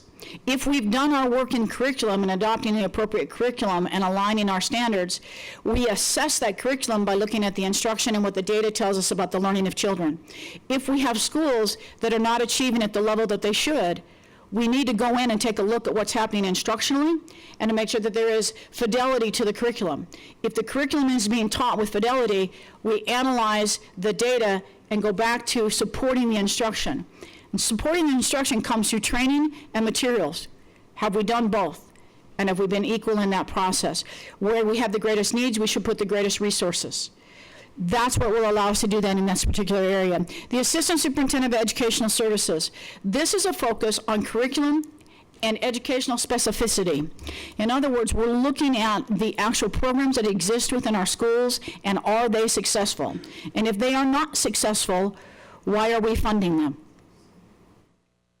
So if we are looking for success, we want to take success that exists and train others in that success. But if we don't analyze and we don't go in and make sure that we are taking a look at what is successful and what's not successful, then we're continuing designs year after year after year with the same results.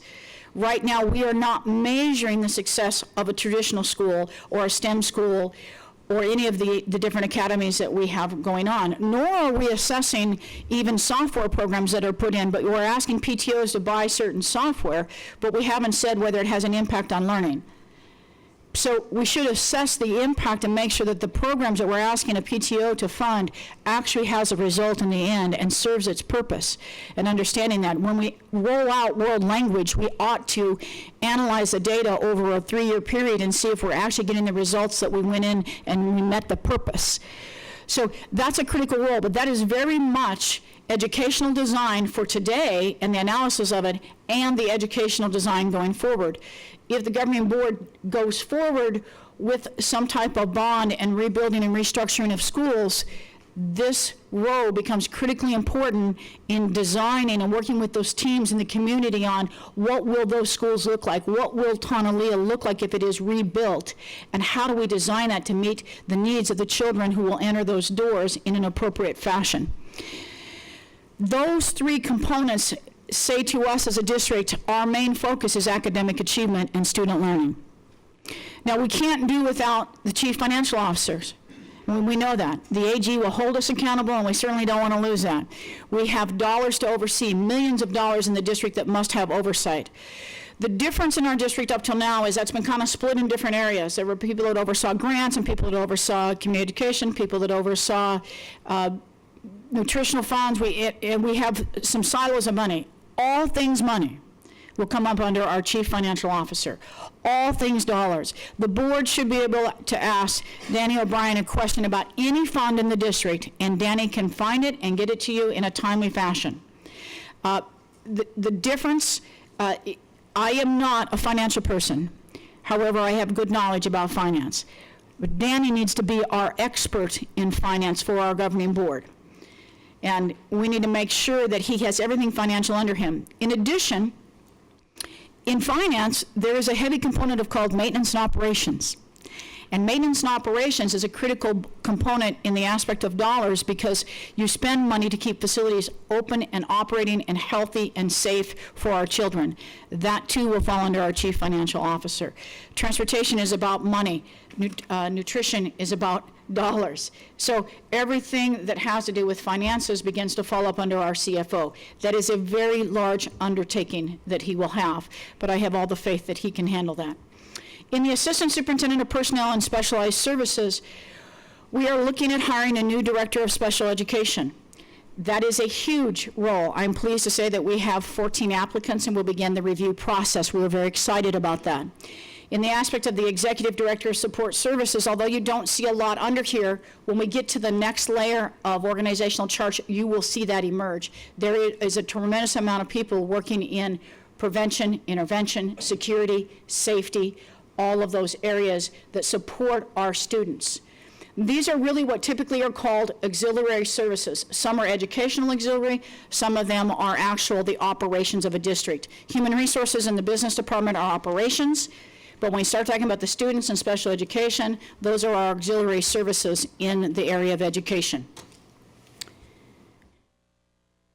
What we will then create, and my goal is and I told the leadership team today that my goal by the end of summer is to have for the governing board every director's organizational chart that would look similar to this. In this case, there isn't a director in the department, so the public information officers get to have their name in the big block and in the small block. But typically, you would see an assistant superintendent, and then you would see a director's name. The green boxes are all the responsibilities that fall in that department. Now we have an org chart that separates responsibilities to actual bodies. The green chart is the responsibilities that fall into this particular department. When we look to the right and we look at the purple boxes and they have a number, that is how many FTEs, full-time equivalency, sit in that area. So in this particular example, and I appreciate that our PIO allowed me to take her department and put it up there as an example, but honestly the reason I did it is because there aren't as many people in the department and the clarity for conversation. But you're talking about a department that has 4 people underneath 1 person. When we put educational services up here, or we put the business department up here, or you see transportation, you have multiple bus drivers, you're going to see boxes where those FTE numbers are going to change drastically. In the same hand, you're going to see hey, but there's not a person next to a box. That's right. There's not a person that does the media communication relations. That spokesperson is 1 person only, the PIO. Or the superintendent, as she informed me today, and I told her that, no, that was her job. However, there are other times, like articles for communication in magazines, that the PIO has the ability to assign a task to an individual who has time and skills in order to achieve those. So she might assign that out to somebody to assist with that, and then it might go through multiple filters. In crisis communication, she assists the building level principal with the communication to a family, the communications to the community. However, she doesn't manage the crisis. We see that interrelationship goes over to our executive director of student services who manages our crises, and she works with the security teams in that process. So what you begin to create are where we have interrelations. The white boxes, as you will see these go forward and we review each one, you will see the other people who are affected by the jobs that these people do. So in this case, you see site administrators, social media, web authors. So the individuals who are managing those web designs at the schools actually have a connection to a district office person who's there to support them in the web design. But that individual is not responsible for the design of the school websites. They have a person they liaison with to make sure that those are updated in an appropriate manner. Parent surveys, we send those out on behalf of site administrators so that they do a better job in the buildings and they get that data back. We don't ask the site administrators to write them, to create the data or the reports or pull that information together. We do that here for them at the district and provide them that feedback. So hopefully what you're going to begin to see is there will be an overview. This is just the first 5 layers, an overview sheet that you will have, and then you will begin to see that you can turn into a department and look at all the responsibilities and the people who are responsible for that as far as job titles. We won't be taking individual names in here, but certainly if the board ever asks, we'd be happy to provide that. This is the depth that I would like to provide for the governing board by the end of the summer. I think it better communicates. And then in our conversations at the district level, we talk about the collaboration necessary to make decisions and how we interrelate and talk to each other. If I went back a slide, the director of instruction may sit under this department, but the director of instruction must have a connection to the director of curriculum and to the director of assessment, because the 3 are interconnected. So as we build this out, you'll see dotted lines that connect individuals that are critical, particularly when we start talking about instructional coaches. They may be supervised under a certain area, but they must communicate with other departments as well in order to achieve our goals. This will help us understand those relationships better. I want to thank you for allowing me an opportunity to take a look at our organizational structure moving forward. I am very excited to draw the focus on academic achievement. I don't want D schools. I'd like to make sure we do something about that. And to do that, we need to have the academic focus and the leadership to get us to that point.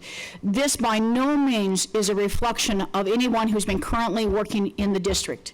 But the system that we have doesn't design us to do some of the difficult work that we need to do ahead for us. So I thank you for this opportunity again to be a leader in our district and to present you this presentations. Thank you, Dr. Birdwell. Board members, comments, questions?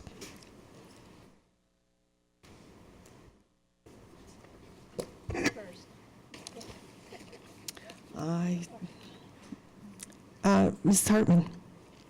Why am I always first? Organizational manager. Not usually. Not usually. Organizational manager. I'll set the tone.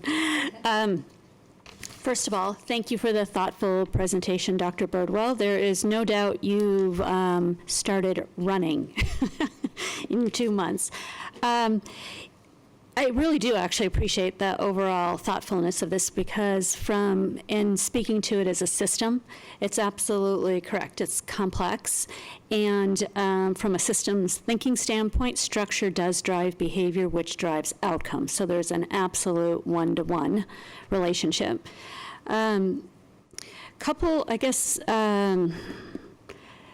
One comment and then a couple questions. So with respect to the comment, we talked about, or you mentioned the goal of being mindful of costs. And so the first comment and then question, I can see you already know where I'm going on this, but I do want to underscore, the performance audit did identify an opportunity to save costs, but actually the AG report, really when you compare us to peers and state, we actually have lower than average costs at the administrative level, and we have better outcomes. So although I respect and honor the focus on costs, which we should always have that fiduciary responsibility and stewardship, it's outcomes at the end of the day that we're driving to. So I'm just going to stop with that and then go to costs since you didn't have a chance to talk about that. Yes, thank you very much. And Governing Board, President Sneed, I actually had it in here and skipped it for some reason. I don't know why I did that. Bottom line is, for the community, this is a savings to the district of $200,000. So in doing this, some of the reduction occurs at the first 5 levels and some reductions underneath, some positions that have not been filled and that have sat empty. So as we begin to look at those structures, my intent is never to bring something to you that does not have a cost savings in it. So at the minimum, it's a $200,000 savings. May I ask a follow-up question? Please, Ms. Hartman. So will you be sharing that with us at some point on what that looks like? Yeah, absolutely. Again, President Sneed, Governing Board, our intent is at the next board meeting on April 7th to bring the, use a different term, it's the reduction in positions or, what do you call it? Abolish. Yes, we use a different term here. Abolish of positions. It's kind of a harsh word. The reduction of some positions that will no longer exist in the district, as well as positions that we are eliminating that are not going to be filled. Yeah. Okay, thank you. So that realignment will actually be a nice document for us to view. Can I ask a tactical question, though, Absolutely. on this org chart? So you said it, but I just probably wasn't tracking with you at that point. What is the difference between the Assistant Superintendent of Education Services and Assistant Superintendent of Accountability and Instruction? Yeah. So educational services is about the programs and educational specialization. So when we look at building STEM programs or arts academies or multi-age academies, or we look at traditional academies, in addition to looking at world language rollouts, those type of programs and the assessment of those programs.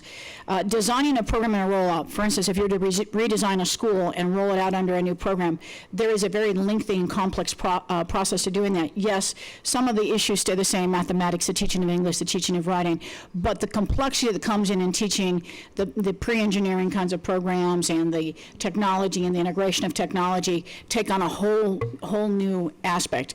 If we're going to do an arts academy down the road, there is a research behind that, a training that occurs.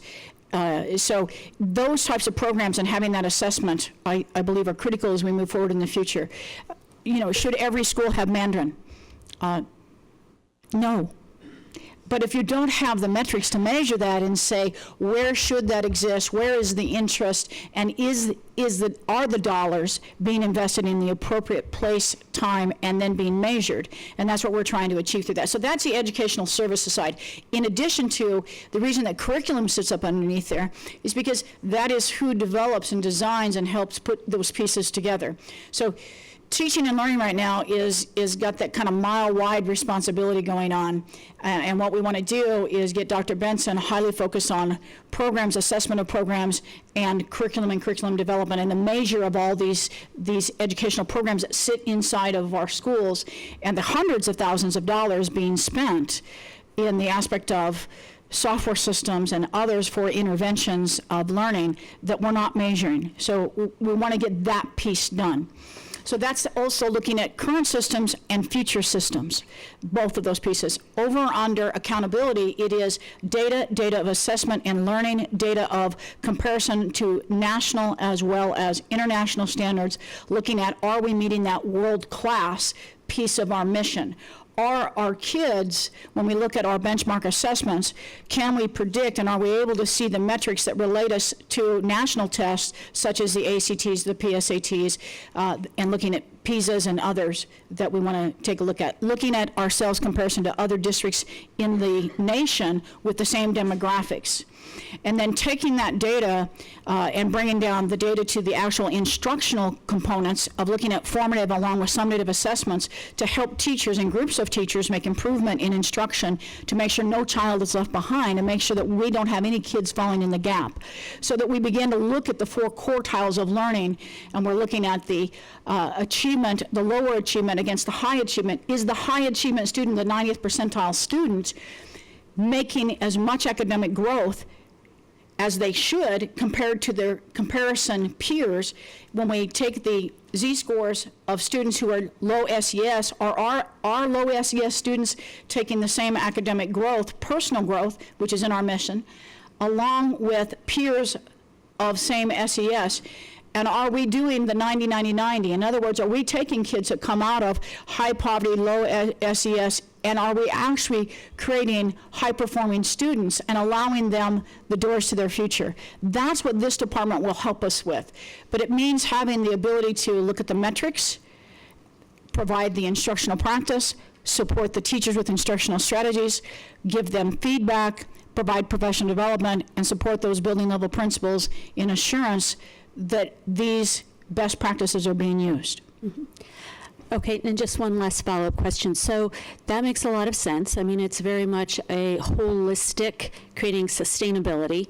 And I get the components because there's assess, design, implement, operate, and then sustain, continuously improve. And so I guess when I was viewing all those boxes, so the orange and the green and the blue boxes beneath the 2 blue assistant superintendent boxes, they kind of go back and forth to follow that assess, design, implement, operate, sustain type continuum.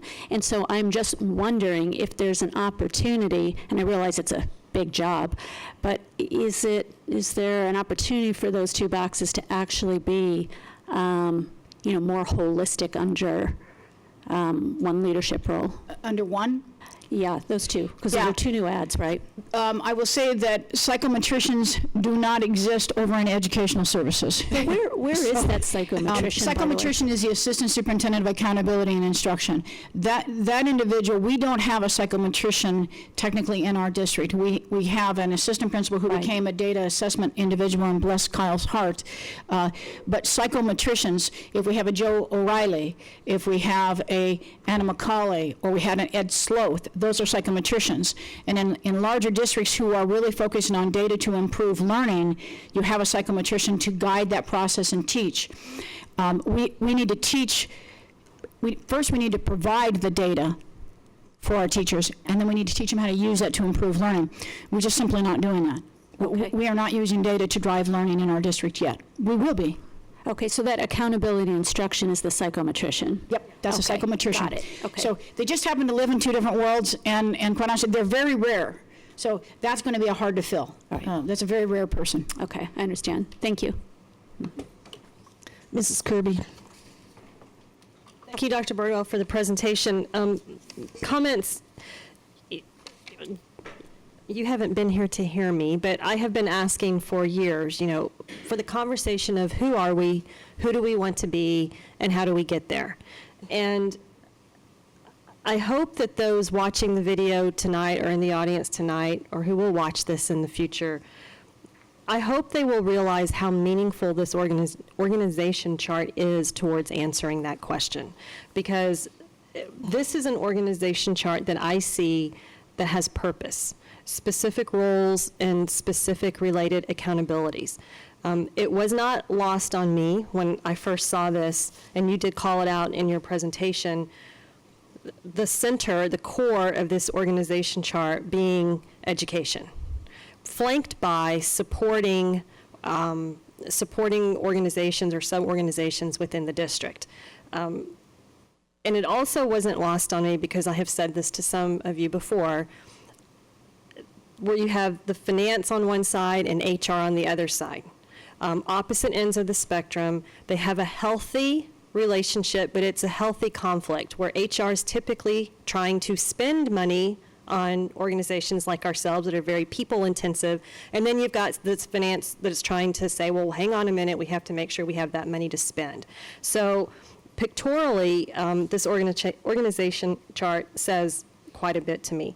I'm very excited on the focus of the two new positions, the Assistant Superintendent of Educational Services, because to me that's a big part of answering the question of who do we want to be, how are we going to get there. The focus on the programming, the innovation, and then the measurement of success of those programs and those rollouts, and then also the focus on the data. And in listening to you tonight present this, I also am very appreciative of the big thinking. I heard you say words like PISA, and I heard you say measure SUSD against other public school districts in the country that have similar demographics.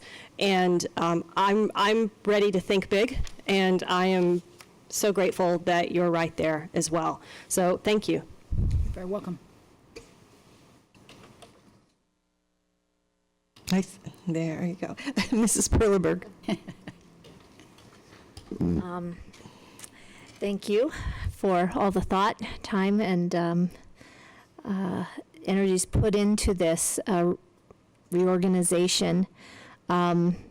Despite what Board Member Kirby may have said, I feel I'm the queen of asking, where are we going? What are we going to be in the future? And what direction are we headed in this district? I too have struggled as a board member with that question of what's our identity and who are we? And when I look at this, I'm told all the time that I have the worst poker face in the world. And so I'm hoping where in the past it was always very hard for me to hide or ignore the concerns and the questions that I have had about our energies and our positive leadership in this district, and the culture of leadership in this district. I've never been able to hide the concerns and questions that I've had. When I look at this, I'm hoping what is showing on my face tonight is the excitement that I see that culture changing. I hear from our staff, I hear from our stakeholders, the sense that that culture is changing as well. This reflects it. This organizational chart, I think, reflects it. It reflects the focus of who we really want to be and where we want to be headed in the future.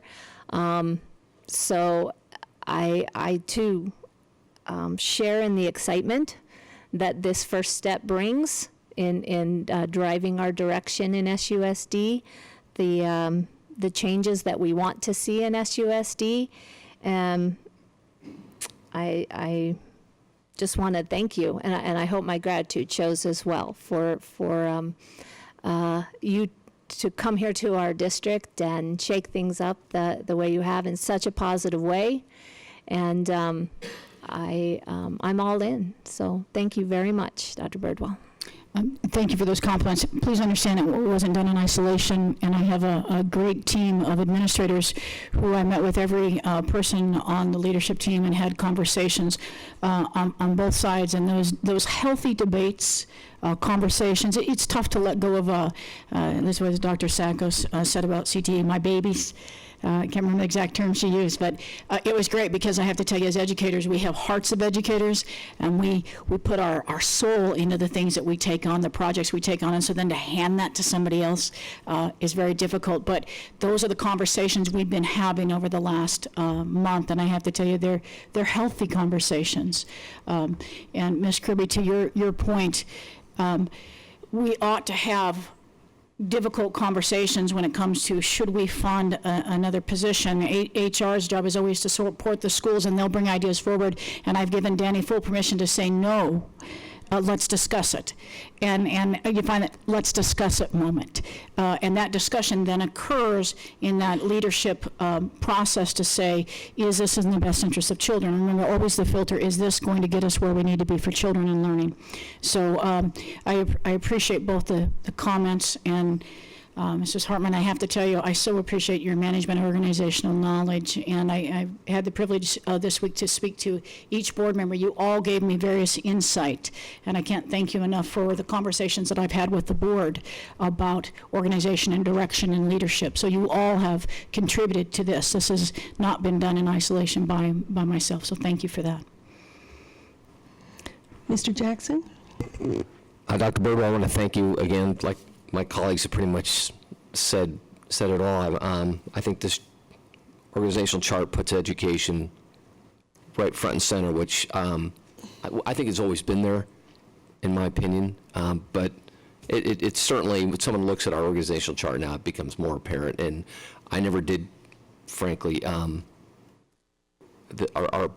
current organizational chart, the flat structure, I never thought was really probably the best approach. It's not my area of expertise, but I saw the holes in it. This entire exercise, I truly see the value, and like my colleagues, thank you for bringing us here. And I think it is going to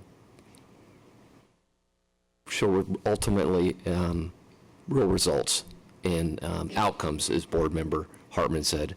And the last thing I'm going to say is I also truly appreciate highlighting so much accountability and using data. I'm not an educator, but I've certainly come to recognize the value and us making that a bigger priority. And it's absolutely clear in this organizational chart, and I think it will produce the outcomes that we're looking for. So anyway, thank you. Yep, thank you very much.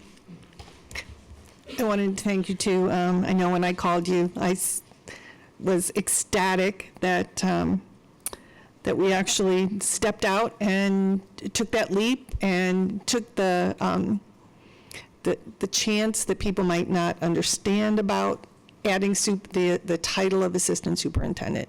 I think that was primarily what drove a flat organizational chart for a long time. The thing that I like about this so much, besides the fact that it does balance, I would agree with Mrs. Kirby that the the two sides balance each other, but also the two in the middle, because sometimes we become enamored with programs, and so separating the assessment part from the program people, again, they're going to have those tough conversations, but they balance each other as well.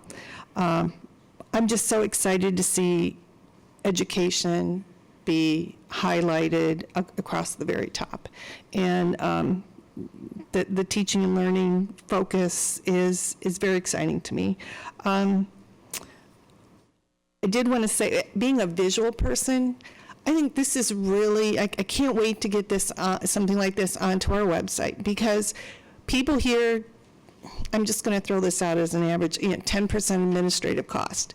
Well, if you're not in administration, you think that's those people over there, and you don't realize everything that goes into it, as you said, the business side of it. And it's just as important. And yes, we always strive to keep our costs down as much as possible. There's no redundancy in here.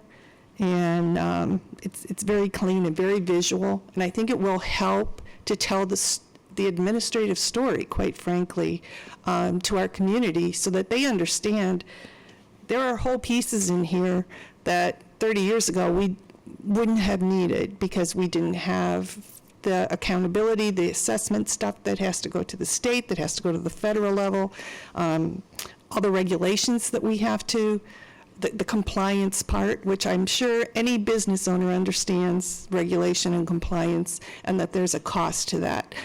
Sometimes they don't realize how much the schools have to take that into consideration, and that's part of doing business. So I too am very excited about it, and I think I'm mostly excited that everybody else is excited. There was one piece, and thank you, President Snead, for those compliments. There was one piece I didn't talk a lot about, and under the Director of Assessment, you've always had SIMAR. Do I have it right? Okay, thank you. Student Information Systems. And that is the functionality of everything that comes in under our students in order to keep all of the data accurate. But in addition, open enrollment has been over in human resources. But open enrollment is bringing students into the Student Information System, so it's going to now move over into accountability and data. And in doing so, one of the other pieces that we're doing, because you realize that if the data that comes in under enrollment is not accurate for the SIMAR system, then it affects the business department in the ADM and financing. And I have been in districts where, after cleaning all of that up, we've gained $1 million to $2 million, just simply because it gets lost out there.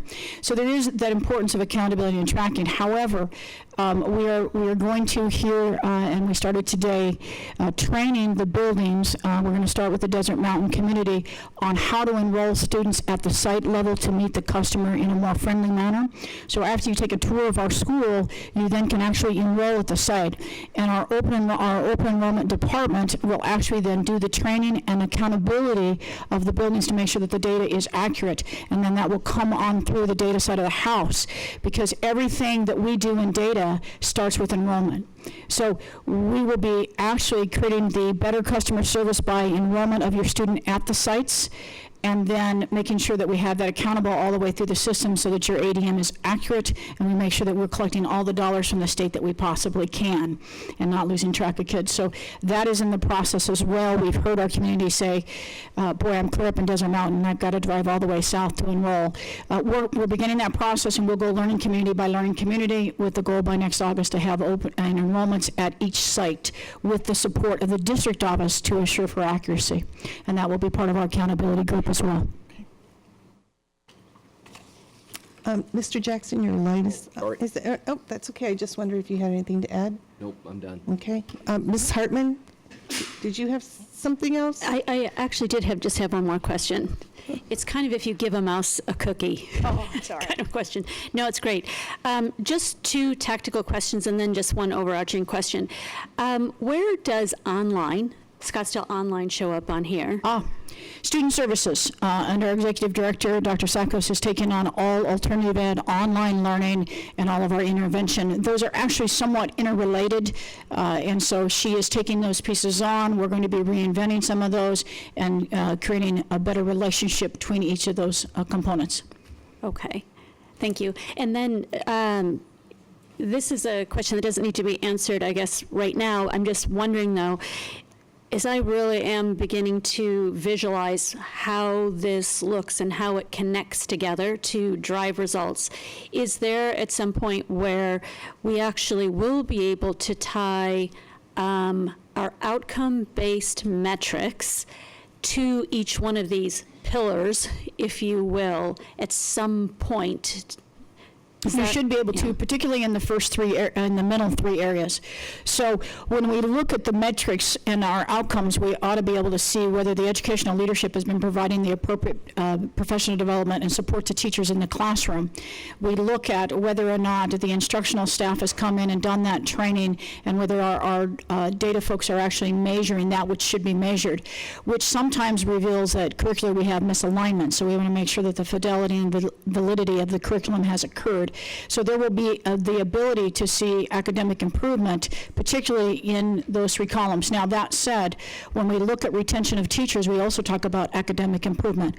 When we look at where our fiscal dollars are going, and is the dollar going into the classroom, we'll be able to measure that as well under our finance department. So there will be pieces of this metric that we will be able to measure and show that in this structure, we should see growth in various areas, but that's everything from the expenditures of dollars to the implementation and the validity and the reliability of that implementation with the fidelity of how we go about making that happen. So short answer, yes. Long answer, it's complex. Thank you. You bet.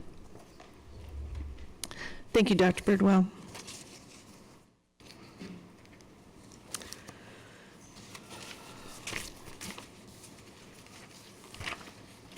Next item is item 8B, approve the award Pardon me, I'm sorry, but that is also an action item so that we can actually go out there and advertise for a psychometrician. Oh, yes, I'm sorry.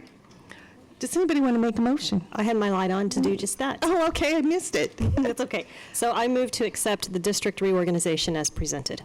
Do we have a second? I'll second. Thank you, Mrs. Perleberg. All those in favor, please indicate by saying aye. Aye. Aye. That motion passes 5-0. The next action item is item 8B. Can we take just a 2-minute break? Yes, we can. Thank you for asking. Sorry, Kyle. Kind to. After a bottle and a half of water.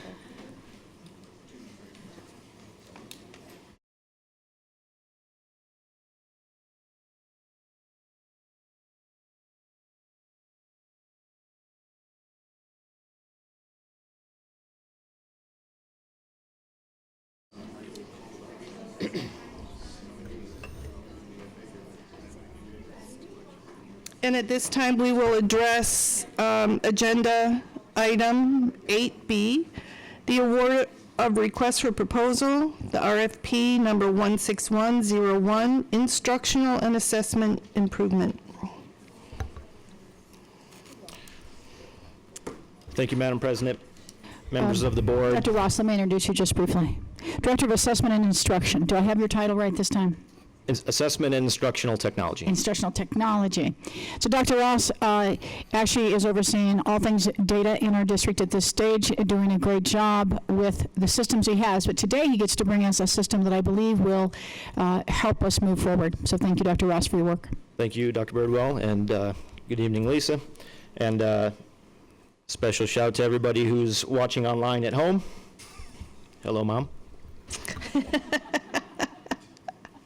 Well, we've been a long time coming with this, and as much as I've enjoyed being in the cone of silence, I'm very happy to finally break the cone and talk to you about the work we've done and where we're heading. So just a brief review of how we've got here. We've been about 18 months in the making on this. The assessment committee, when we first started meeting a year and a half ago, our purpose and goals included learning together. What are the best practices for assessment in the modern world? What are Scottsdale's uses and needs of assessment? And we wanted to take a look at our belief statement for assessment that was written when we did the last RFP to select our current vendor. So we wanted to take a look at that belief statement and revise it. And then we wanted to take that belief statement and develop criteria for an assessment tool that meets the needs and expectations of SUSD educators and stakeholders.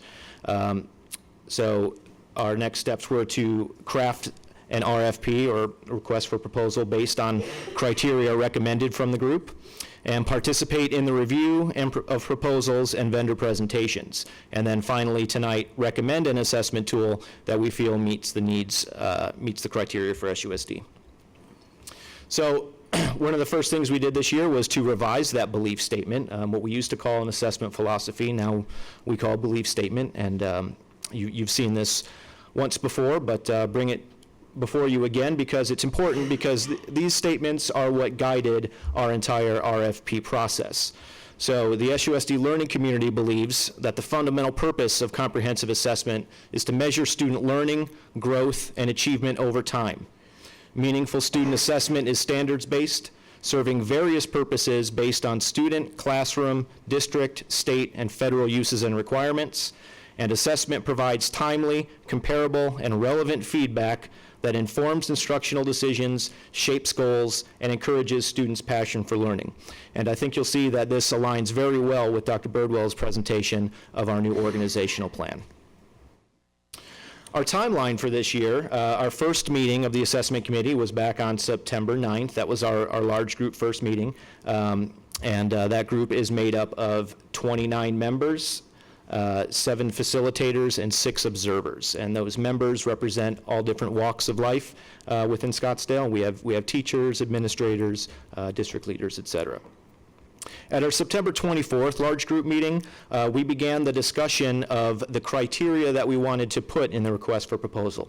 So this would include coming up with a list of things that we would tell the vendors, these are the things that we would like an assessment tool to be able to do for us.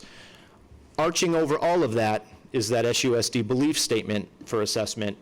So that belief statement was the general tone of what we wanted, and this criteria were the very specific things that we were saying, hey, we would like the tool to be able to do this.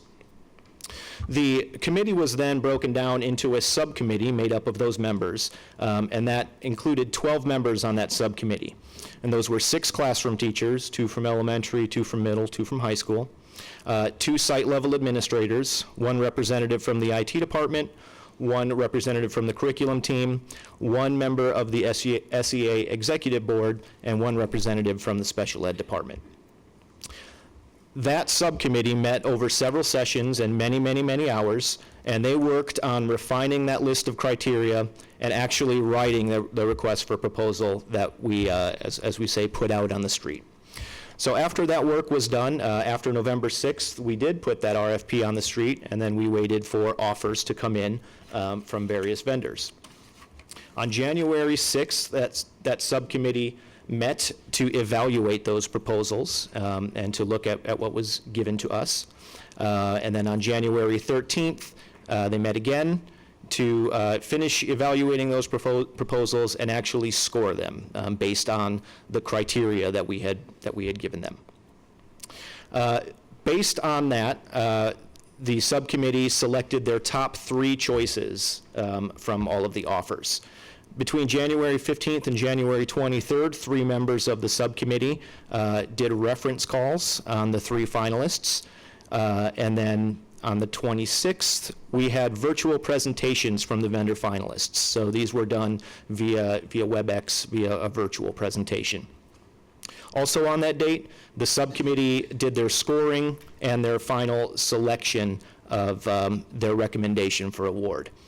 On February 18th, the assessment committee met together again as a large group just to review this same timeline that you're seeing, and we discussed any current legislation that was currently up affecting assessment, but that large group subcommittee is finding out tonight for the first time what our recommendation is as well. So here we are on March 22nd and ready to lift the cone of silence, and I'm very happy to make the recommendation on behalf of that subcommittee of an offeror who, in their words, seeks to provide a comprehensive teaching and learning ecosystem, one that supports the curriculum, instruction, assessment, and reteaching loop for optimum results. And that offeror is School City Incorporated. A few notes about School City, some things that the subcommittee that factored into their unanimous decision to make this recommendation for award. The subcommittee really felt that this tool could best be used as an all-inclusive instructional tool and not just something that we use for quarterly assessments. So something that we could, the teachers can create formative assessments, they can share formative assessments with each other within the system, and they can really use it as a teaching and learning tool and not just something that they use for those quarterly benchmarks. Most of all, I believe the subcommittee liked that it was a teacher-centric and teacher-friendly ecosystem, one that they found easy to use. They found it to be a very short learning curve for when they got in to play with it. They found that there is a teacher, there's a dashboard for teachers, a dashboard for parents, for students, for administrators, that they found to be very easy to use, not confusing at all. They were able to get in and find exactly what they wanted without any training. And find the reports that they wanted very easily. So most important to them, they found it to be teacher-centric and easy to use. As I said, they did feel that there would be a short learning curve and that our teachers would take to it very quickly, that they would learn it quickly, but we do have professional development included with the offer from the vendor. So professional development is included. A number of other Arizona school districts have also moved to School City within recent years. The references that when we called references for all three of the finalists, School City's references were all Arizona school districts, and some of the things that stood out from other districts was that this is a company that is willing to work with a school district, and if there is something that they needed School City to do for them that they didn't currently do, then they worked with the school district to make that happen. So the committee saw that as a good sign, as a good future working relationship.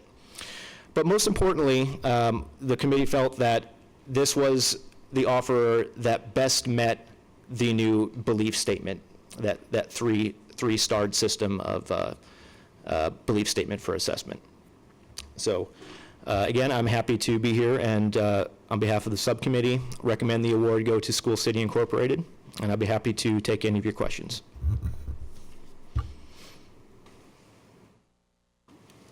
Mrs. Kirby. Thank you for the presentation. I heard you mention several strengths and positive attributes of School City that led to the decision, and just a few that I caught, and this certainly isn't an all-inclusive list, that professional development is included, very short learning curve, and it's a teacher-centric software package. Yes. What would be not everything's perfect, and we know that. What would you say is the single biggest opportunity or shortcoming of this particular vendor software package? And Madam President, Board Member Kirby, thank you for that question. You're right, there is nothing perfect, and that's something that the subcommittee had to weigh when looking at all of these.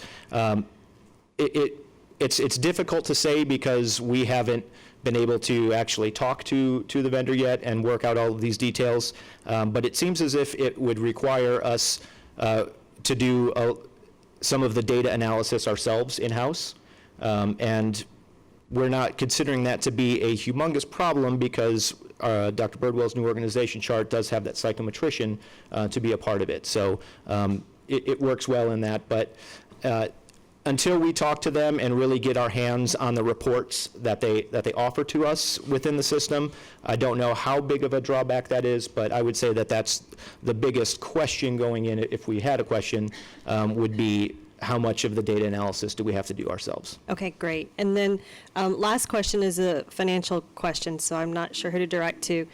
In the materials that were sent to us in board book, it said that the recommendation for the 16-17 school year was not to exceed $120,000, and for the 15-16 school year not to exceed $52,500.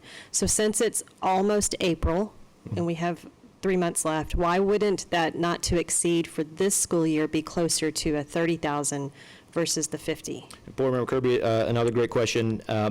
It's because it's for this first time first part of the contract, there are additional setup fees and account creation type things. They have to come in and work with, with our networking and get everything set up. So there are additional setup fees that go along that aren't a part of the years after. Okay, all right, I understand. Thank you. Thank you. Mr. Jackson? Kyle, thank you very much. Great presentation. It seems like a really thoughtful committee process to come to this recommendation. I missed it, so forgive me, but how long is this contract? If it's awarded, is it updated annually? I'm sure it's in there and I just missed it. Could you just touch on that real quickly? I'm going to phone a friend. Phone a friend. Good evening, Board Member Jackson, Madam President. In all of our procurements that we do, the procurement lasts 5 years, but we do 1-year annual renewals so that in case it might not be working or prices has changed or something like that, we can be able to get out of that and not fully stuck in the contract for 5 years.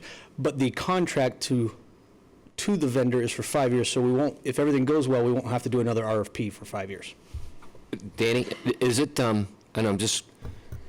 is it a locked-in, forgive me, I'm so ignorant on this, is it a locked-in fee every year, or I probably was in there and I just... Sure.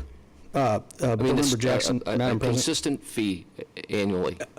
All of our procurements allow for yearly escalators based off of inflation and stuff, so they'll have some of that in there. But then that doesn't always happen. The company might not do it. But it definitely does leave a cap in there, so we do know how it'll lay out. On this particular one, I apologize, I wasn't part of the evaluation, so I haven't seen it because I'm not part of the code of silence for them. But I can definitely get that and send that back out to the board now, if the award is made, so that you have some of those figures. Okay. And would you have like a per student? Is it per student? Is that what the fee is based on? Again, And I Madam guess President, Ms. Kirby had the same question. I apologize because since I wasn't in the procurement, I haven't seen all those numbers like I might have in some other procurements. But if Dr. Ross, if you know, if not, I will definitely be getting that out to the governing board so that they can see that.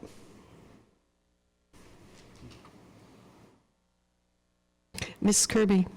Thank you. So just to put this all in focus, starting with Board Member Jackson's question about the cost, we don't know sitting here tonight. We know it's not to exceed $120,000 for the 16-17 school year, but for years 17, 18, 18, 19, 19, 20, beyond, we don't know what that cost would be. And we don't know what the escalators are, if it's a annual percentage, or if it's based on ADM, or if it's based on both. Board Member Kirby, Madam President, thank you. Dr. Benson gave me a little bit of information without going into quite all the detail yet. It is a per pupil dollar amount with a little bit of a fixed fee for some of just those like updates you do every year for software and stuff. And it looks like on some of the information that they are leaving the pricing valid for at least the first few years of the term of the contract, meaning that there's no escalator.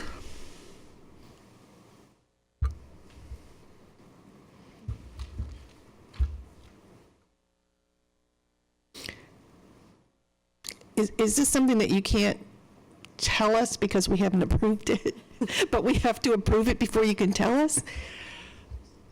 Is that where we are? I want to understand. Madam President, for procurement and purchasing regulations, getting some of this information out, if I send it out before we do an approval, or you don't approve it, then it kind of gives some information to the public that might not help us in the future. But I'm more than willing to get this to you right away for it. Maybe this would help a little bit. Can I ask how this cost is in relation to our current vendor? Are we allowed to ask that? Is it up or down? I mean, we have a number here. It's less? Okay. So we have had some savings from our prior vendor to this vendor if we choose this vendor. Okay. Mrs. Kirby, do you still have a question? over the 5 years, their savings? Or immediate? There's immediate savings, and then obviously that savings is drawn out for the full Okay, contract. thank you. Well, in that case, if there's no more questions or discussion, Mrs. Perleberg has. Not really any questions. Thank you very much for this process and this presentation. For me, all the things that I had heard about from our teachers regarding our current vendor and ATI, no disrespect, but based on all that information, feedback that I've received, this committee seemed absolutely perfectly focused on what it should have been, and all the important themes seem to be right in there, and what is really needed and what's really important with this tool is that it is around helping our teachers help our students achieve success. And so, again, no disrespect to ATI, but on behalf of many of our teachers, hallelujah, thank you very much. And I do want to thank you for making sure that it was teacher-centric, ease of use. We've asked our teachers over the last 5-10 years to go through a lot of change. And so every time we introduce new software, there's a little bit of resistance to the change, especially for the people who were able to acclimate to what we currently have. So it's nice to know, with the progression of technology, I'm sure that has a lot to do with it, that there's a focus on ease of use. And is professional development and training on the software included in this? Madam President, yes, it is. Okay. That's included with the price. Mrs. Kirby. I have one more question. Will our teachers have to write questions for the database going forward? Board Member Kirby, similar to our current arrangement with ATI, the school city will provide an item bank for math and ELA assessments, and then for our pre and post tests, we will actually be bringing our items that we've already written that we're currently using. We bring those with us for the non-ELA and math courses. So all the items, all the questions that our teachers have historically written, we get to retain those questions? That's correct. We have them. Okay, thank you. And that applies to the Group B, what we used to call Group B teachers? That's correct. Okay.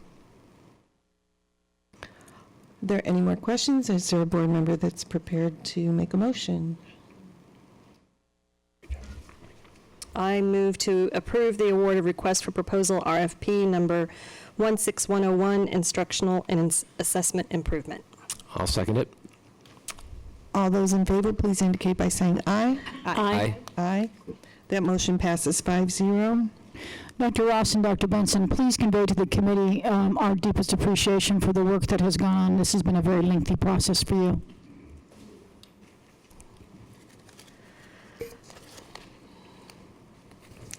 And the next item on the agenda is item 8C, bond refinance. Good evening, Madam President, Governing Board, Dr. Birdwell, Lisa. This evening, we are asking the board to approve the refinancing of some general obligation bonds that currently at this time are callable by IRS regulations, and that through the refinance, because the markets are beneficial to the school district, lowering some of the interest rate and getting some savings out of it. I apologize, I didn't have a presentation ready for today, but I can definitely answer questions from the members of the board. And I do have some real experts behind me to help me out if I get any stumbling here. Thank you, Danny, and thank you for answering questions. Mrs. Kirby, your light. Yeah, okay, thank you. So, just a couple of questions, and we've discussed this very quickly today, but I thought I would take a few minutes and ask some of them again. So, the first question is why now? Why are we reissuing these bonds now? And why 28 million? when there's another 150, 160 out there. And the resolution states that 1.4 million or 5% will be refunded, and that's a floor. So what do we what are we expecting? And knowing that there's some time that could play havoc with those expectations. And what is the savings being used for? Which is kind of related to the why now question. What's the motivator for doing this now? And then lastly, and I'll come back to again if you lose track, but lastly, the resolution says the savings are going to debt service. So my question is, can we move the savings at all out of debt service into capital or other expenditures, or are we by law required to keep the savings in the debt service fund? And I'll let you attack those, and I have a couple of legal questions. Okay, thank you, Board Member Kirby, Madam President. So a few things, and I think I wrote them all down, so hopefully I'll get through them. Why now? Well, the market's advantageous to us. We have low interest rates, lower than what is on the current bonds as they are. We're getting close to the end of the fiscal year, so the window's kind of open to get this before some of the new payments are starting. So it's just a good timing. Plus, currently right now, the bonds are callable per IRS regulations. So it's kind of a couple things of the window. A big driving force, though, is obviously trying to save money by refinancing and getting a lower interest rate. Very similar to what a lot of people do with their home mortgage. Timing's right. Mm-hmm. We're going to get a lower mortgage, maybe get a lower payment. Let's do it now. Why the $28 million? The $28 million is the amount of the group of bonds that are in that window. So not all the bonds are in the same window. Depending on when we sold them, how we sold them, what we did when we sold them, there's different windows of callable times that they can be done. Currently, these are in the window that are allowed to be callable by our IRS regulations. So I think I'm doing good here. The expected savings. So in the resolution and in the information given to you, we kind of put in a bottom amount. So we kind of look and say, okay, for the time, the expense, what it is, we want a minimum savings, and that's what the 1.4 is. Currently, right now, and I say currently as of really probably about yesterday afternoon or this morning, because rates change constantly, we are looking to possibly have an estimated savings net of fees of anywhere between $2.4 and $2.6 million. Did I get the cap right? Got the cap right, okay. So again, since it's going to take a couple weeks to sell them and get all the paperwork and do that, rates might change a little bit, but we don't think they're going to vary too much, maybe a little bit here and there. So we're going to expect between that 2.4 and that 2.6, again, net of expenses. And the use. So it's kind of like, and I think I spoke with you this afternoon, and so I relate it to a homeowner. So when a homeowner goes to refinance their mortgage, they refinance it, and I used an example of $1,000. If your payment's $1,000, you refinance it. One of the reasons to refinance it is to get a lower payment because the interest rates are good. So when we refinance these, our payments in the future are going to be lower. So they might be $900. Ours are a little bit more than that, but close. So what happens is the savings doesn't come to the district for say. The savings comes in that when we go to make that payment and go to collect the taxes to make that payment, we don't collect as much in taxes. So really it's saving on the tax rate for the taxpayers of Scottsdale Unified School District. And so when we go out, instead of taxing for the payment, we are now going to tax for a lower payment, which then in turn lowers that tax rate for the taxpayer. So being fiscally responsible to our stakeholders that are helping paying these dollar amounts. Okay, I think great. I got them all for you. You did, thank you. Okay. And I understand it. You said it in English, so I appreciate that. I did good. I translated well here. So one last legal question, I think, is I was trying to educate myself on this action item tonight and understand it better. I found a similar action that we took back in 2010. It wasn't exactly a reissue, but the documents that were provided to us for tonight were somewhat similar to the documents from in 2010. And in the table of contents, there were two, I consider them more like perfunctory legalese kind of at the end of the legal document where it's all the standard language. There were two items.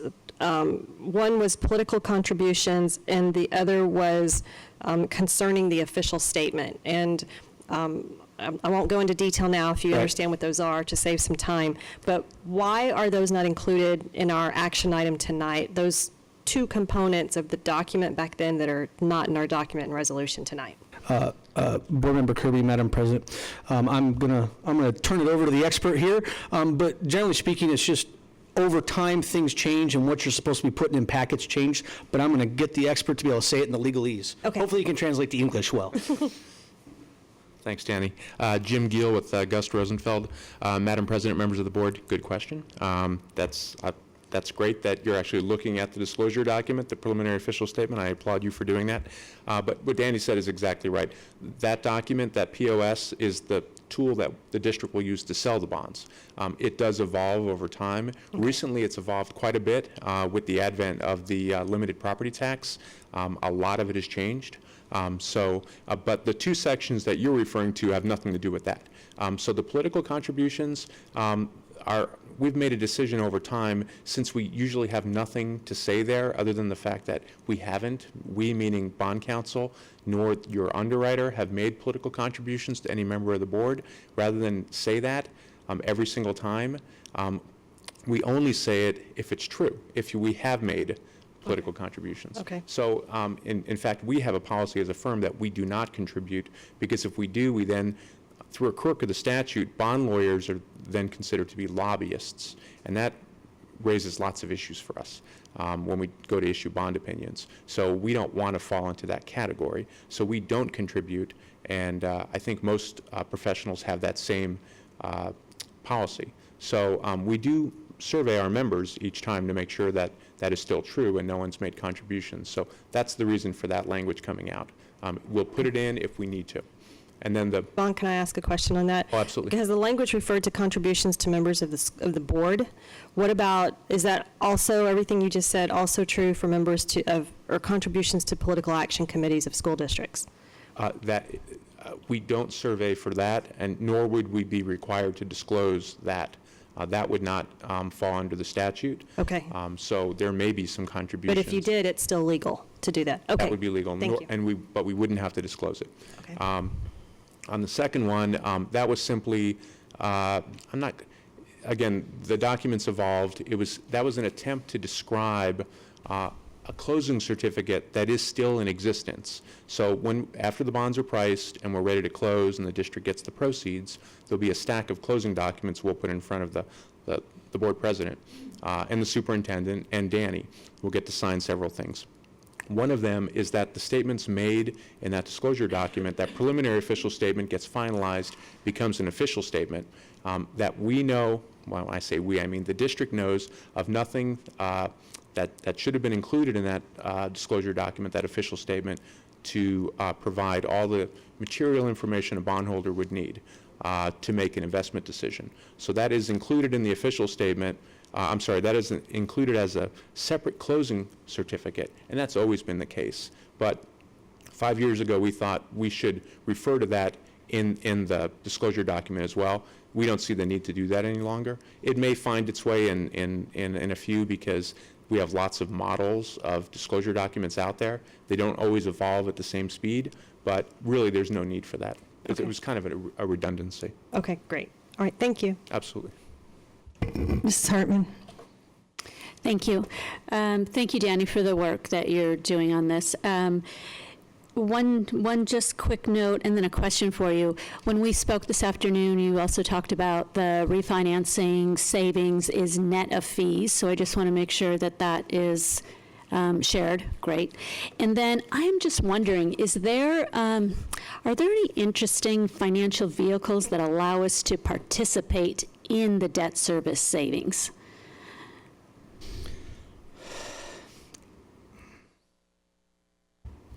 Board Member Hartman, Madam President, standing in the bright lights, I cannot think of any that will allow us to do that for two reasons, and let me try to explain, and I'll try to say it in English. The first one is, again, we haven't made those payments, so we haven't collected the tax, so we don't even get it. The next is if there was any case that we ever did do it for any reason and we got it, it would still stay in the debt service fund, 700 debt service fund, and that is purely restricted to paying indebtedness for the district. There is no USFR standard that would allow me to pull that out and use it for anything else. So we can only use the dollars in the 700 debt service fund to pay for district indebtedness, and then we can use it to pay for some of the fees when we do these refinances and stuff like that. So for the 18 years of wisdom, no, I cannot think of how we could do that. Mr. Lundberg, he is shaking his head no either, probably, yeah, okay. We have consensus by 3 of us over here, so. Mr. Jackson. Thank you, Danny. Not to beat up on the fee question, but how is the fee paid to reissue these bonds? Sure. Board Member Jackson, Madam President, the fee is built into the restructuring of the bond. So the fee is paid for kind of like your mortgage. You know, you get that long list of escrow amounts and all that, and it's kind of built into that big lump payment. So it's built into the restructuring and paid through that 700 debt service fund. Okay, and could you tell me one more time what the estimated savings is over the life of the bond? Board Member Jackson, Madam President, current interest rates. I understand that. It will be, we are estimating somewhere between $2.4 and $2.6 million net of fees. Net of fees savings to essentially the district taxpayers. District taxpayers. Thank you. Absolutely. Okay, super. Thank you. Thank you, Danny. And I think the only question that I had that hasn't been covered yet is along the line of refinancing your home. I understand the savings part of interest, lower payment. Does this extend the term? Madam President, this refinance does not extend the terms of the payment of the bonds. So, however, at the time that we're going to pay them off, currently, we are still going to pay them off. We're getting savings from the interest rate. And the taxpayers will see that beginning next year? Yeah, in the 16-17 fiscal year. Okay. Mrs. Kirby. So back to the fees, was their time here spent tonight with us included in their fee? I'm just kidding, yes, okay. That's a joke, oh, come on, okay. It's late. Actually, I want him to answer that so I can make sure the POs are right, so. They're on video, their heads are saying yes. Are you ready for a motion, Thank you both, President by the way, Singh? for being here. Yes. Because this is such And a for your complex patience. issue, and appreciate you allowing us to ask those types of questions. And by the way, I love your I have to use ASU you time. guys too. I'm kind of getting good at this.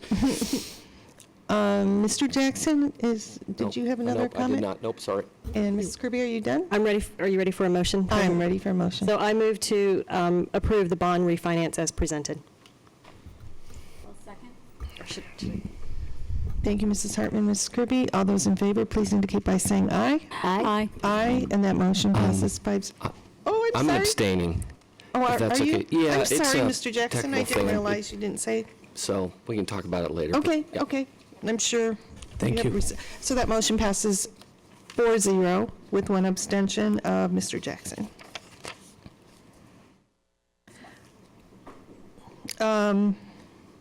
Next item is item 9, future items. Board members may propose topics for future consideration. Seeing nothing at this time. Dates of upcoming meetings. Thursday, April 7th, there's a board study session. Do we have that time? It's going to be 3 to 5. 3. At the MDA, I can meet with John today. The 21st will also be 3 to 5.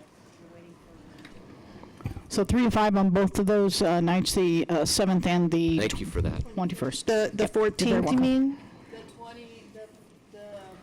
is, I believe, noon to 2. That's our normal one. That's the normal one. Oh, I thought that was an For the additional. additional special meetings, the 7th and the 21st will be 3 to 5. Okay, so I'm going to start after, let's start with the second one. Thursday, April 14th, there'll be a study session 12 to 2 at the MDA. And then Tuesday, April 19th, we will have a regular board meeting at 5 o'clock. And then April 21st, there will be a board study session from 3 to 5 at the MDA. Governing board reports.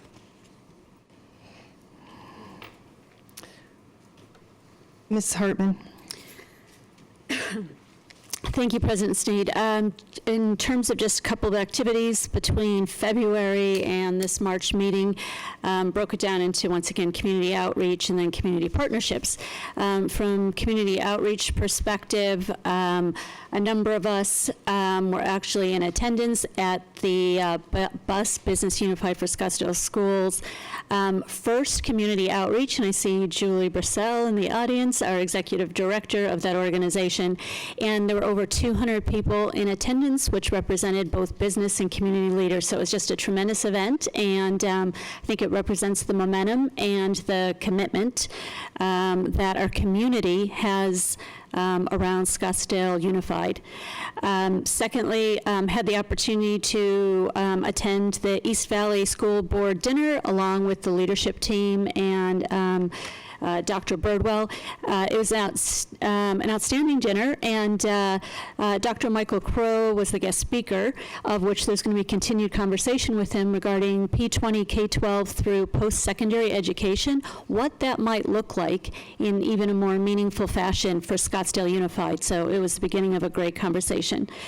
In terms of community partnership activities, had the opportunity to work with Dr. Birdwell along with Board Member Jackson on really exploring a collaborative relationship between the really important organizations that support our Scottsdale Unified School District, which includes BUS, once again, Scottsdale Parent Council, and the foundation. And really the purpose of that meeting was to discuss and begin to explore how we can actually be more higher impact and more powerful together, how to align our resources and mission to the strategies of the district. So I think there's going to be more great things coming from that. And then today I had the opportunity, and I'll share this with Dr. Birdwell, to meet with a representative from the ASU Teachers College, and they are very interested in exploring what online professional development, what resources might look like for our teachers in Scottsdale Unified. So I think there could be some interesting professional development opportunities and dollars associated with that.